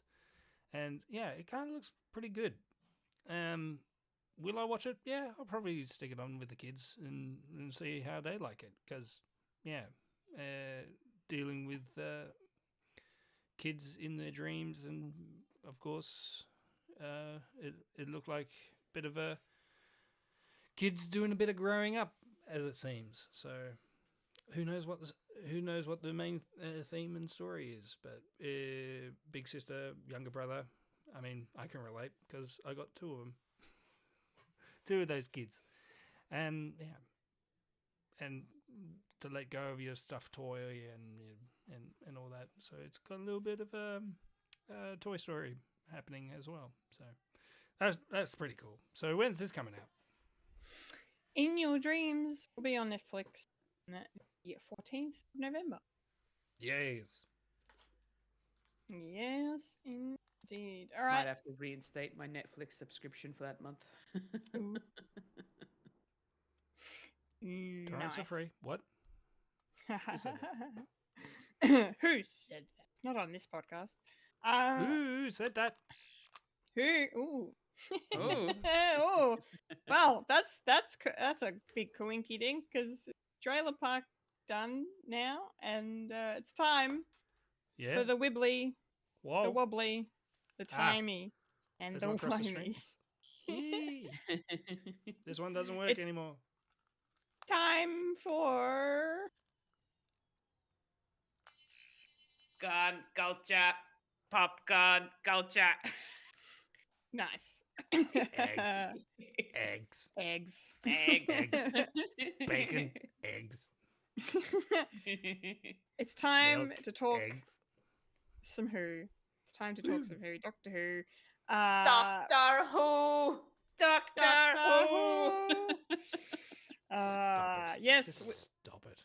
we are back in the old new. I don't know what you want to call it anymore. Matt Smith era Doctor Who, Series 7, Episode 1, Asylum of the Daleks. Yes, my overall thoughts. I really liked this episode. I thought this was great. I thought this was a really good season premiere. Yeah, I was even like, well, I mean, there's definitely some of this era, as it's been pointed out to me, Moffat-isms concerning a couple of the female characters here, but I went from being mad at Amy to kind of not being mad at Amy. So I'm glad the episode did that. I don't like being mad at Amy because I like Karen Gillan, but I don't like Amy Pond. Weird place to be. But no, I liked what they did with all the characters here, and I have some questions for you guys regarding the appearance of a certain character who I know is coming back at some point, but not in this form as we know it. Or is she? I don't know. It's Doctor Who. Anything's possible. Yeah, but no, this was a good one. This was fun, well written. Didn't see the twist at the end coming, and yeah, it was good. I liked it. Even the ending where they just kept saying Doctor Who over again. I actually thought that was clever. Sorry, Mike. Fulya. No judgment. It's like the only time I've actually enjoyed the use of the name of the show. Fulya, Yes. what did you think of this episode overall? Tell me your thoughts. Yeah, this was a interesting one. I completely forgot about this particular episode. Especially considering the fact that Rory and Amy decide they're going to divorce, and I was like, oh wow, that was quick. Holy crap. But yeah, the fact that they all of a sudden get whisked away or beamed up, I suppose, into the Dalek, what they call it, the Parliament of Dalek spaceship. Or yeah, Michael. Yeah, Parliament of the Of the Dalek Daleks? Parliament. Even though Dalek Parliament. Yeah. Daleks are a fascist regime and there's only one emperor in charge, it's an empire. So now they're doing this. Anyway, I'll get into it later. Okay. Yeah, so they get beamed into this Dalek Parliament, and they want to be saved. Apparently, they need the Doctor's help to save them because something's going on down at the Asylum of the Daleks, and then we find out why these Daleks are there, and it's interesting the reason why they're there. The fact that apparently to the Daleks they've kind of, I don't know, quote unquote, failed missions. They've failed to be the Dalek that they want them to be, and so They're just, they've just the worst of the worst. Yeah, and so they got exiled in a way. And so now it's up to the Doctor to figure out what's going on down there, because there's this transmission coming through and something's happening in there, and they want to figure it out so that they can then go kablooey to the Asylum and and cleanse it, quote unquote, as they would say. So yeah, but it was nice to kind of see, the three of them come together and try to work things out. We find out that what's going on between Rory and Amy. And it was kind of touching that it got to a point where they had to argue about who loved each other the most. To then be able to get to a point that was the Doctor needed them to work it out and then to save their lives and stuff. So yeah, it was a really good episode overall. I did like it. I'm not a huge fan of the Daleks in general, as an enemy. But it was interesting to see them in this particular story. So yeah. Very good. Thank you. Mike, what's your take on this episode now? Or how do you feel watching it? Yeah, I probably have the same feeling as I did like watching it. Because I'm a rabid fan of Doctor Who. I can't get over the fact that this annoyed me, because this isn't really a good Dalek story, because it doesn't really make sense on the Daleks' part. Like, yeah, you can have like a parliament of of anything, but Daleks, no. There's always one supreme and one emperor, and if you're doing a parliament, then there's some sort of it's a democratic, which doesn't really make sense when it's the Daleks. It's weird. It's a weird thing, and also having an asylum of Daleks. I mean, Daleks are about supremacy as well as purity as well, and there's always they always like destroy their own things. I mean, considering the previous episode of like the human Dalek with the Manhattan Project, and so Dalek says, no, don't like it. There's not Dalek, destroy it. And then and then you've got all these asylum Daleks, these crazy Daleks. It's like, surely they would have destroyed them all, like on point. Yeah. So for me, it doesn't really make sense, this episode.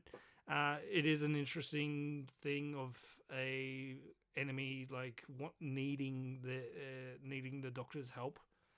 That's always fun, of being on the other side of the coin. But all throughout it was a fun romp, and the twist at the end is actually fun and interesting. Not sure about the absolute ending of having the Daleks like not having their memory wiped, but knowing what I know, that doesn't really last long. So yeah. Doesn't fit anymore. Meh. It's kind of like Thor's eye in Ragnarok. Right. And then oh, you need two eyes. What's this stupid thing? Give his eye back. It's that sort of thing. And considering we haven't seen the Daleks since Victory of the Daleks, where we got introduced the giant Teletubby Daleks. Yeah. I think the first outing with the Daleks was always fun, and I'm kind of. Yeah, it's a hard one to pinpoint because there are people who like it, but there are people who don't like it because it's a Dalek story. If it was any other, like a lot of people including myself, was thinking this will be a very good Cyberman story. I knew you were going to say that. Yeah? Considering there was like a nano cloud of converting. Yeah. Yeah. I think Moffat had a Cyberman story on his hands, and he was like, I haven't used the Daleks in a while. So Let's do that. Let's do that. And, does it really work? It's okay. And I will save my stuff for Rory and Amy later. Yes, we will talk about them soon. Yeah. Okay, I really appreciate your perspective, Mike, because it's nice to hear the other side of it. Me coming in as a new fan, never seeing this, and you having seen this before, and then also having that classic Who background to be able to look at this and go, this is not hashtag not my Dalek sort of vibe, Yeah, I want my Daleks pure. Yeah. Yeah, it's pretty good. So this is interesting. Yeah, it sets up at the start with Amy and Rory are separated. And yeah, if there was a lovely video Mike linked to us. That was 5 minutes long. Kind of showed the interim time before the start of this episode and how they sort of devolved, but it doesn't really show too much. It's just more of the Doctor checking in on them from time to time, telling them his stories, and then by the end, Amy and Rory separate. And then we kind of find out why here, and we'll talk about that later on. But yeah, so they're separated, and the Daleks have called everybody in because they need the Doctor to save them. I liked that as a, because I was wondering, I'm like, what the fuck's going on, and them asking the Doctor how boned are we, basically is just, yeah, what the hell's going on and how they're going to get out of this, because it was just more and more Daleks, and then we have this parliament of Daleks going on, and yeah. And I will say though, I liked, for another thing for the Daleks, and I know you just mentioned it a bit, Mike, about this assimilation thing, this conversion thing. I liked the way that they kind of were able to take over your body and make you a spy for them. I thought that was creepy, the way they like had the sound effect, and then like when the person did the robotic thing and like moved their head around. I do agree with you. This probably would be better as a story, because I was thinking of the Cybermen a lot when I was watching this, especially especially at the ending. So yeah, so it does really feel like Moffat's written a Cybermen story and then just changed it to the Daleks at the last minute. But anyway, but I still liked it. It's probably the other way around. He was right. He wanted purposely write a Dalek story, and then he accidentally wrote a Cyberman story. Wrote a Cyberman story. Yeah, that's fair. But no, I liked how that, you could be taken over, this concept of that, and the little Dalek kind of spy hole coming out of your forehead. That was a fun through line throughout the whole episode, and and then using it to kind of ramp up the tension of, like, the Doctor and Amy think they're safe when they've gone down into the name of the thing, the ship. It's I keep wanting to say Alaska. Alaska. I'm like, what American Madagascar state is it?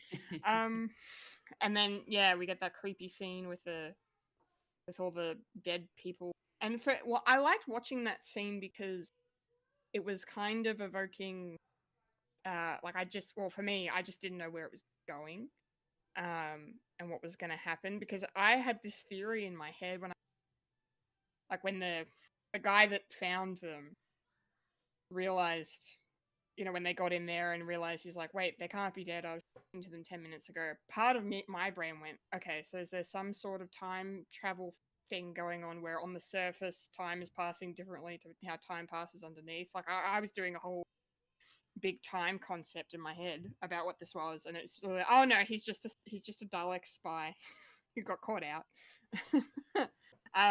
So that was fun to think about, and then and then seeing these dead dead people come to life as these Dalek was really interesting.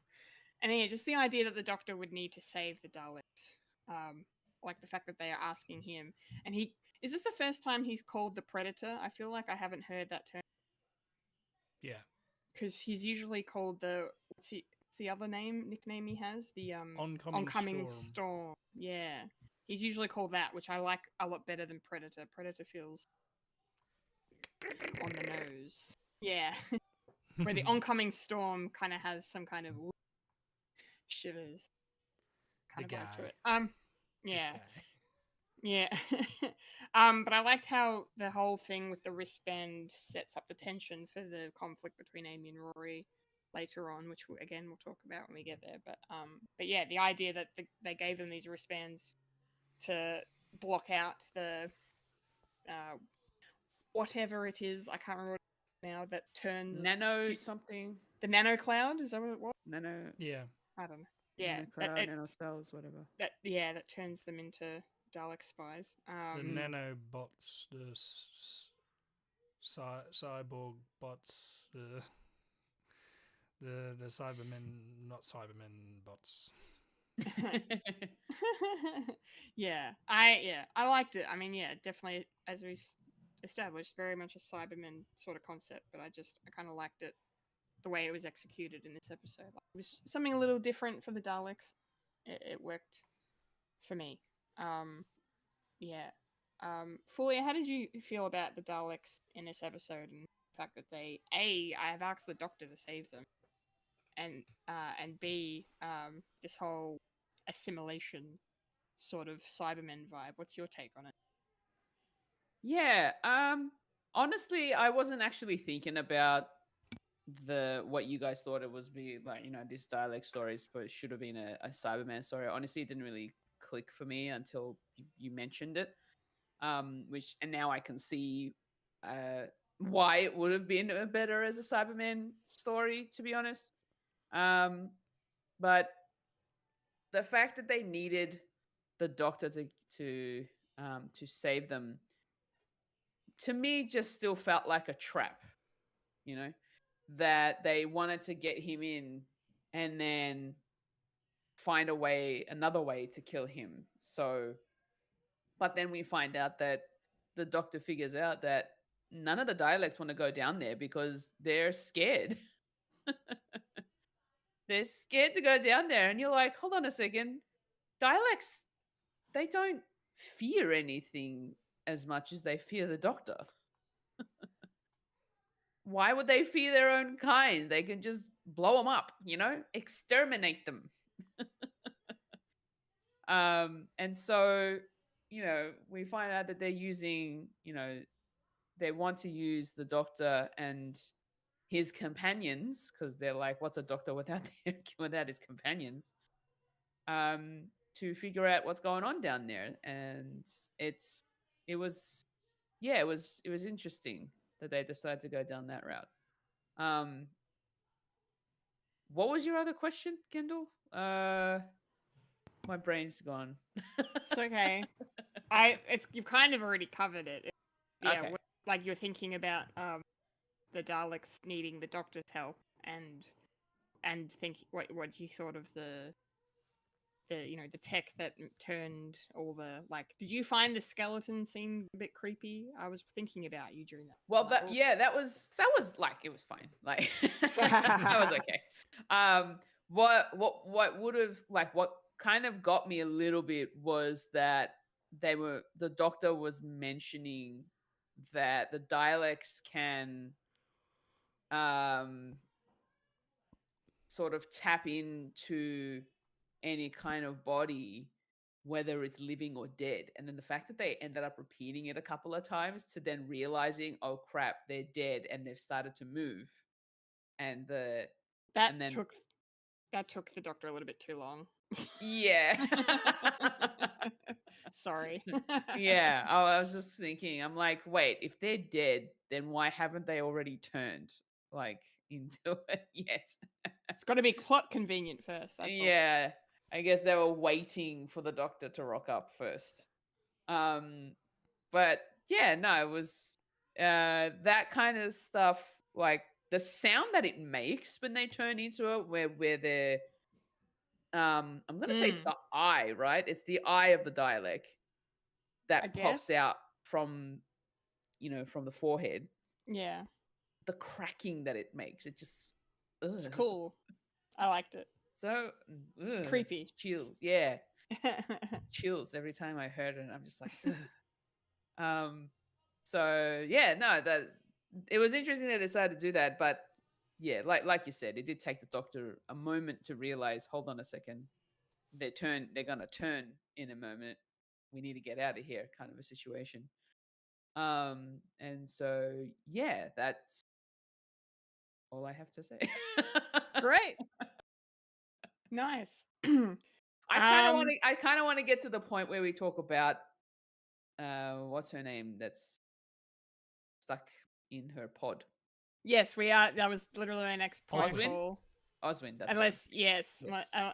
Mike, unless you want to touch any the Daleks. Nah, let's keep on going. I already said let's keep on going. All right. Let's keep going. Okay, yes. So let's dive in. So yes, I may be new to Doctor Who, but I am very much aware of Jenna Coleman and her time in the show as a companion that I have yet to see. And I also was aware that, similar to her doctor, Peter Capaldi, she also appears in the show before she becomes Clara. However,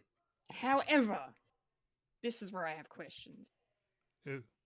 I need questions answered. But before I do that, I just want to give my thoughts on it and just be like, okay, immediately you're like, for my money anyway, really taken by Jenna Coleman's presence on screen. She's very charming and she's attractive. She's attractive. And she's definitely done up as such, which was one of my slight criticisms. They kind of sexualized her a bit, but hey, whatever, it's fine. I did enjoy how she kept calling the doctor Chin Boy. That was pretty funny. But no, she's really cool. I like her as a presence in this show and this episode. And yeah, having this she's kind of central to the story in a way of the Alaska ship crashes, and she's somehow found herself stuck in there. And we see her she opens the episode and trying to make souffles and keeps burning them, and Women then be cooking. and that comes back around later, of course. But yeah, she sets things up, and then she's listening to this music. I forget the name of that piece, but it's a very famous classical piece of music that she's listening to, and the doctor makes a remark of, "I'm in this one. You can't hear me. I play the triangle in the background." Like, that's very funny little Doctor Who stuff. Yeah, and then she's kind of helping them the whole episode, right? The whole time. And I liked it. So, but yeah, then of course, we have the tragic twist with her at the end. And like I said, I didn't see it coming, and I really liked it a lot. And it also made me really sad because I was like, oh no, they were going to rescue her, and now she can't be rescued. But it was cool. Unless they have a ramp. Unless they have She's a on ramp. wheels. Yeah. She's on wheels now. Yeah, that was really, really a really cool twist. I liked it. But yes, my question. The character's name is Oswin. And I swear at one point she refers to herself as Oswin Oswald. Okay? Clara's surname is Oswald. These two characters have to be connected, right? Are they connected? I need to know. I need answers. Are they going to come back to this? Is this just a future version of Clara, like one of her descendants or something? Or is it just a pure coincidence and Stephen Moffat was just giving a big middle finger to the fans? I don't know. Because I haven't seen anything with Clara. I know is her nickname the Impossible Girl? Is that what she's called? Like, Amy's the girl who waited. Clara Oswald's the Impossible Girl or whatever, right? Is that right? You're not going to tell me anything, are you? I'm asking all these questions. They're just staring at me, guys. They're just staring blankly at me. Spoilers, sweetie. But there's a reference to her being impossible, and then at one of the last times we see Oswin is she looks at the camera, and she's telling the doctor to remember her, and I'm just like, okay, this is definitely coming back. But I'm asking anyway. You don't have to tell me anything. I don't know what you're talking about. Great. I wouldn't be able to even if I wanted to. I don't remember. She is an interesting character in this particular episode. Yes, she is interesting. And Jenna Coleman delivers a very good performance at the end when she learns and remembers the tragedy that befalled her. It was heartbreaking. I'm just going to say we never see Oswin ever again. Okay, thank you. Okay, so that's wrapped up in a bow. Tuck it away. Something's gonna reference it. I swear. We're gonna get up to season 8, and or later this season. I'm pretty sure Clara has some time with Matt Smith before he regenerates. Does she? Pretty sure. I don't remember. I actually, you know what? I'm not even mad that you're telling me things, because you're doing me a favor. You're wanting me to experience it as you experienced it. Granted that I've got the unfortunate internet casual knowledge that I see scrolling through Tumblr. So anyway, it's okay. Look, I'm experiencing it as if I'm watching it for the first time as well because I've Oh, forgotten well, most of that's this good. stuff. Well, we So- can go through this together, Fulya. Yeah, exactly.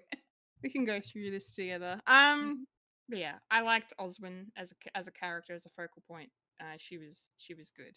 Her story was probably my favorite part of the episode, I would say. So, Fulya, Yes. how did you feel about Jenna Coleman as Oswin this episode? Yeah, so memory decided to kick in and be like, oh yes, she's gonna be a companion later on. But my brain Where that's all I'm gonna say. Because I don't know anything else. Well, I don't remember anything else.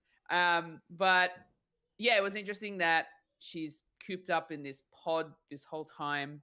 She's so clever that she's able to hack into the Dalek systems and the security and all that sort of stuff. She's able to help Doctor and his companions through this maze of an asylum to by opening up doors and hacking into the Daleks themselves. And we're all thinking, how in the world is she even able to do that? Like, she says she's been there for a year.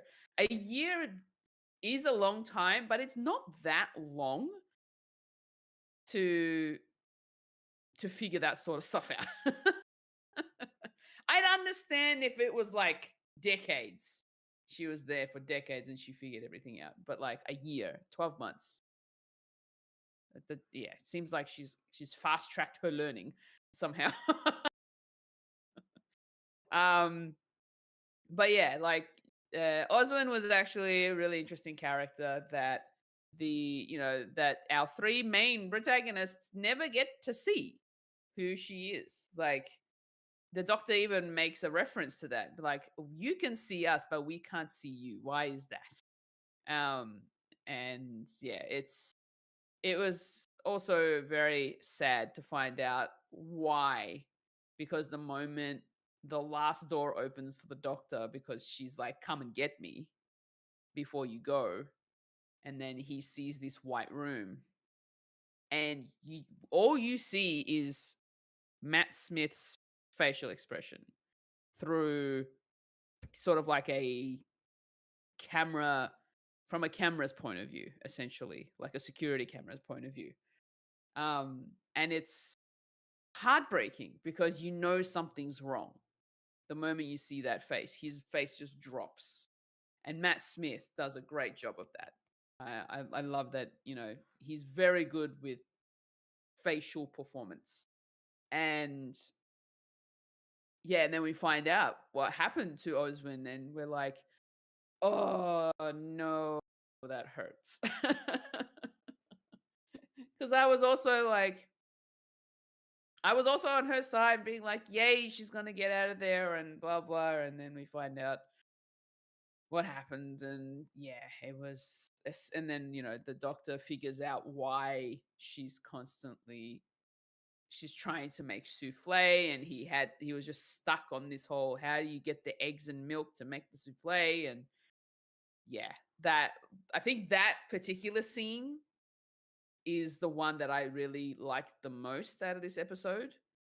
That just the whole explanation of it all, and Oswin's realization and the way that she remembers everything.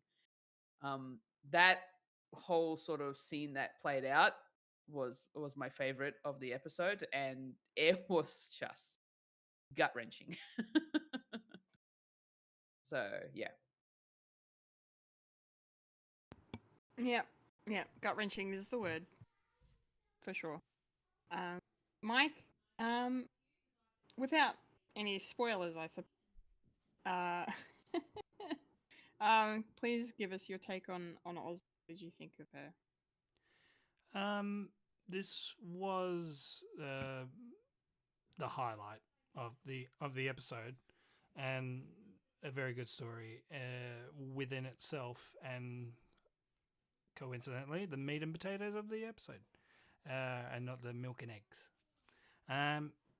Her character from the start is a bit it is a little bit of out of left field, like mating souffle, in a red cocktail dress. I don't know dresses, but there was a nice little number, and sort of like, what is this? And it's just question upon question, and it's a rescue mission, as well as trying to help out what the Daleks are doing, I guess.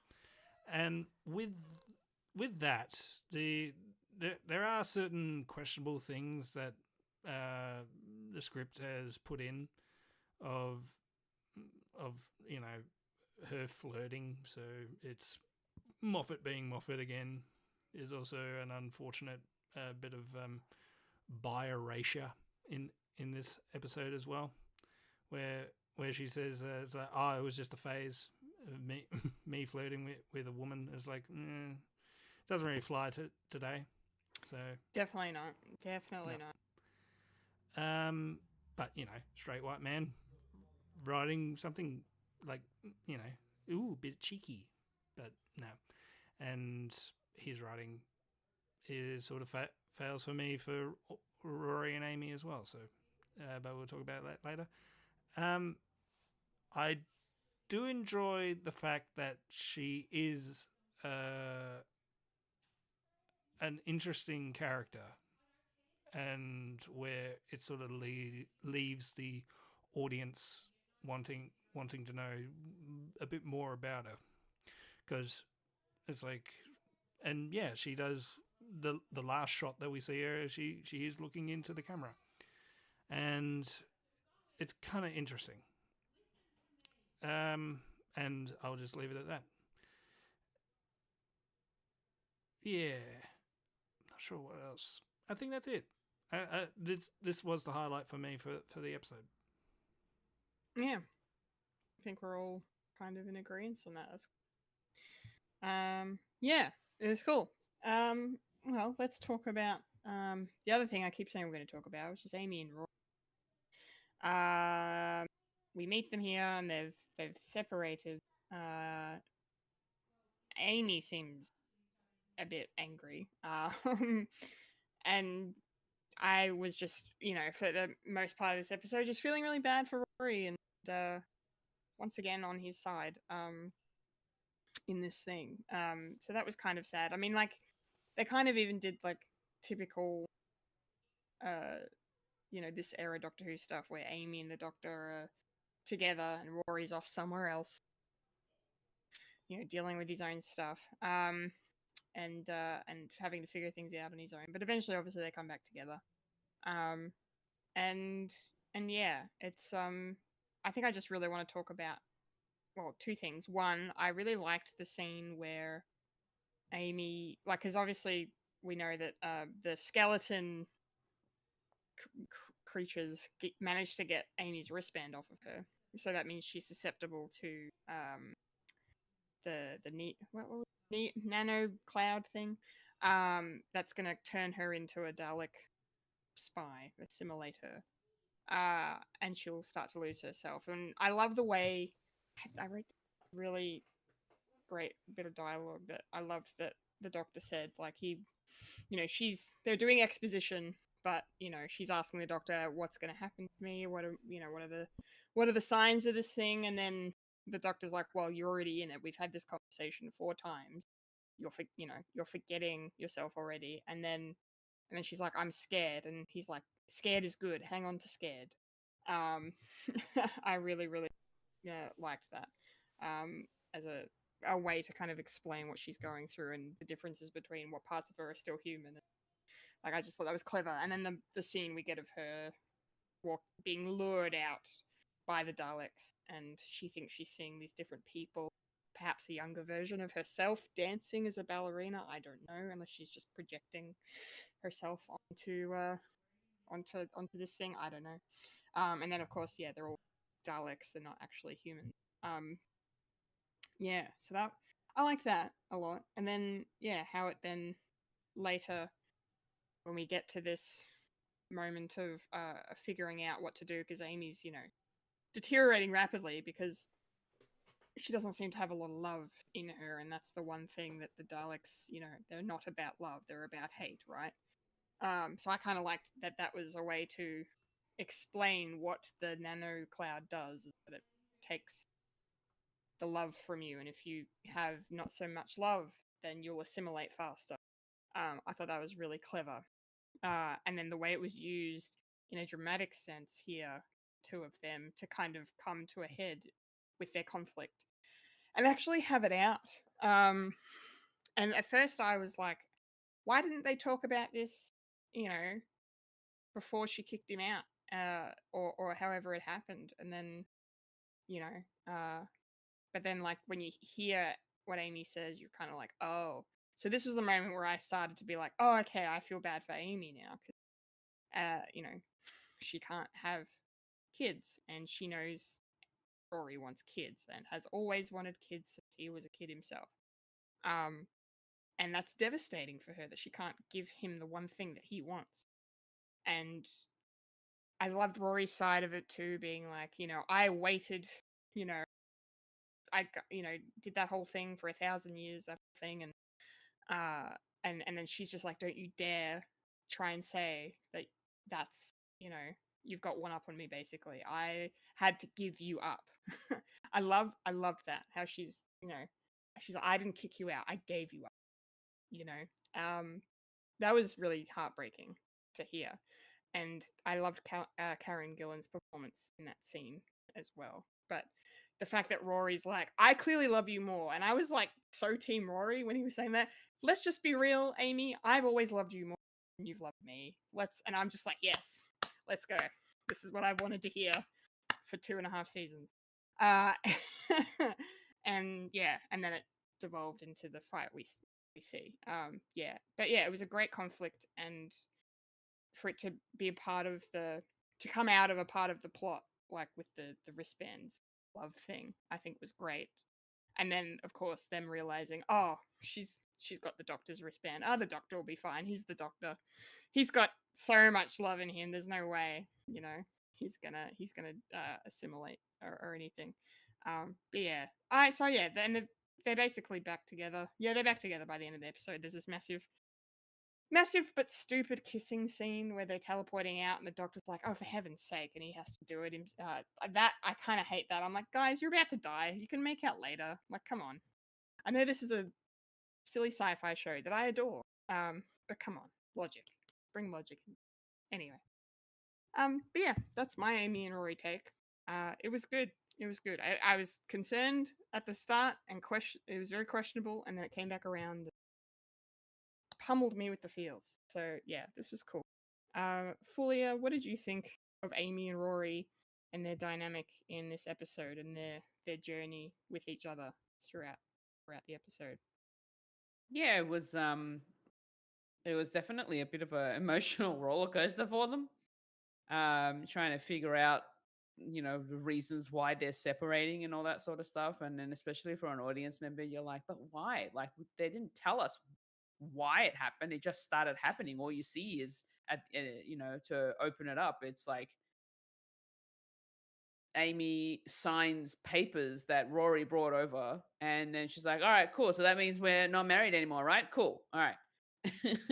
And then we get to the end of this episode, and then we get the explanation of why they end up down the road of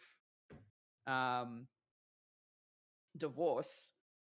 And it was definitely really heartbreaking to find out that it's because Amy was unable to provide kids for Rory, and how it happened as well. That was another thing too, like the fact that it was because of the traveling that they've done with the doctor, and when they got into trouble in one of those places, that now she's unable to give birth to children, to just be pregnant in any way. And that probably really upset Amy, and she just didn't want to mention that to Rory. So instead of talking it out and saying, hey, I can't have kids at all because of this, it was just more of a, I'm just going to push you away, and you'll be better off without me. And she would rather him hate her than, to live together, not being able to provide what Rory wants most. But the fact that Rory is still there by the end of it is like, look, I don't care if you can't have kids, I still love you.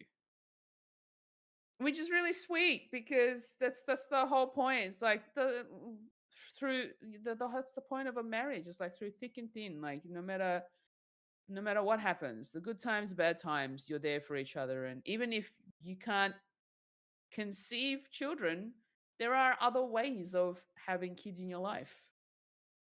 They can adopt. Why not adopt, So, yeah. Like, it was an emotional roller coaster by the end of it. But, yeah. I do agree. I think that hash was a bit too long. I think they've got to cut that short a bit. But yeah, no. Otherwise, it was, just in general. But I think the episode kind of wrapped it up really nicely by the end. So I really did enjoy it. Nice.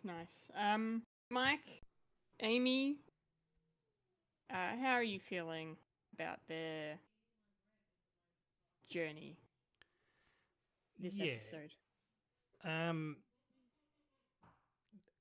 This is probably the episode that broke the camel's back for me, for Rory and Amy. Considering everything that could have been said before they broke up, or even before the divorce, or anything like that. It's sort of I don't know. It's sort of a bit of a lazy way of dealing with stuff like this. I mean, sure, if you want to do like sort of a rom-com sort of thing within Doctor Who, that's fine. But at least write it with characters that have more to do with the episode as well, because you can like take them out of this episode and it doesn't really matter, because last time that we saw them, they were together, and then at the start of the episode, they're gone. They're no longer together, and then they end up together at the end. It's like, well, it's a bit of a weird roller coaster, and then you add on the drama of Amy not being able to have kids. That is terrible and sad, and it is a wedge in their relationship. But surely you would actually say that before you say, I don't want to be with you anymore. It's like, why? I don't want to tell you. That's gross. But yeah, I'm not a big fan of domestic abuse, even if it is in a comic sense. And she does slap Rory twice in this episode. Yeah, I didn't like one that for either. a comedic effect, and also within the fight that actually the intention in it is to hurt. Rory is sort of in a very toxic, abusive relationship with Amy, and I know she's hurting. No excuse, really. And he very easily forgives her for that. And I don't like it being palmed off as like, it's Amy being Amy, slap you in the face. It's like, no, stop it. And I think after this is like the last time, so good. This just puts just stop. I just stopped like caring for Rory and Amy for this. It's like, I don't care. I'm not like, when I was watching it, I wasn't really emotionally like mature for this. It's like, I don't like it. This is not Doctor Who for me. And even watching it now, like now I'm married, kids, even I don't like it now. It's like, I don't like myself. This is my fault. I can't see why people like this, and it's good that people get enjoyment out of it, but I just can't get over the fact that it is a very toxic relationship, and I don't like it. And it sort of dampened my appreciation for Karen Gillian for a bit until like Guardians, which is a shame, because I like to separate art from artists. It's like I don't like her. Why is she and then she's like emotionally matured and all this stuff of actually doing more stuff. It's like the only thing I've seen her isn't Doctor Who. And it's sort of the same as Matt Smith. It's like, why am I don't want Matt Smith in my terrible Terminator movie as an eye. And then and I've grown to more appreciate him in other stuff. So overall, I could take it or leave like this sort of thing, and but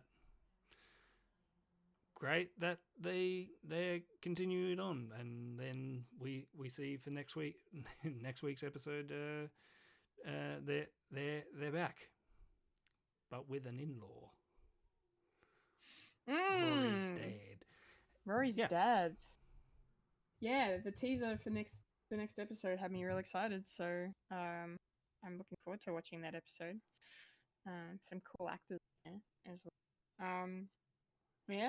I don't think we really have much more to add. I mean, like, you know, the episode ends obviously with Oswin sacrificing himself and getting them out, and then the Daleks don't remember who Doctor is, and the episode ends with Doctor Who, which I can understand why Mike does not like that. Generally, I don't like it either, but I don't know, I just thought it was funny just to hear the Daleks say Doctor Who in unison over and over and over. I just have Peter Griffin in the back of my head going, he said it. He said the line. He said the name of the thing. What are we? Some sort of Doctor Who? Right. But yeah. So, do you guys have any final thoughts? Shall we?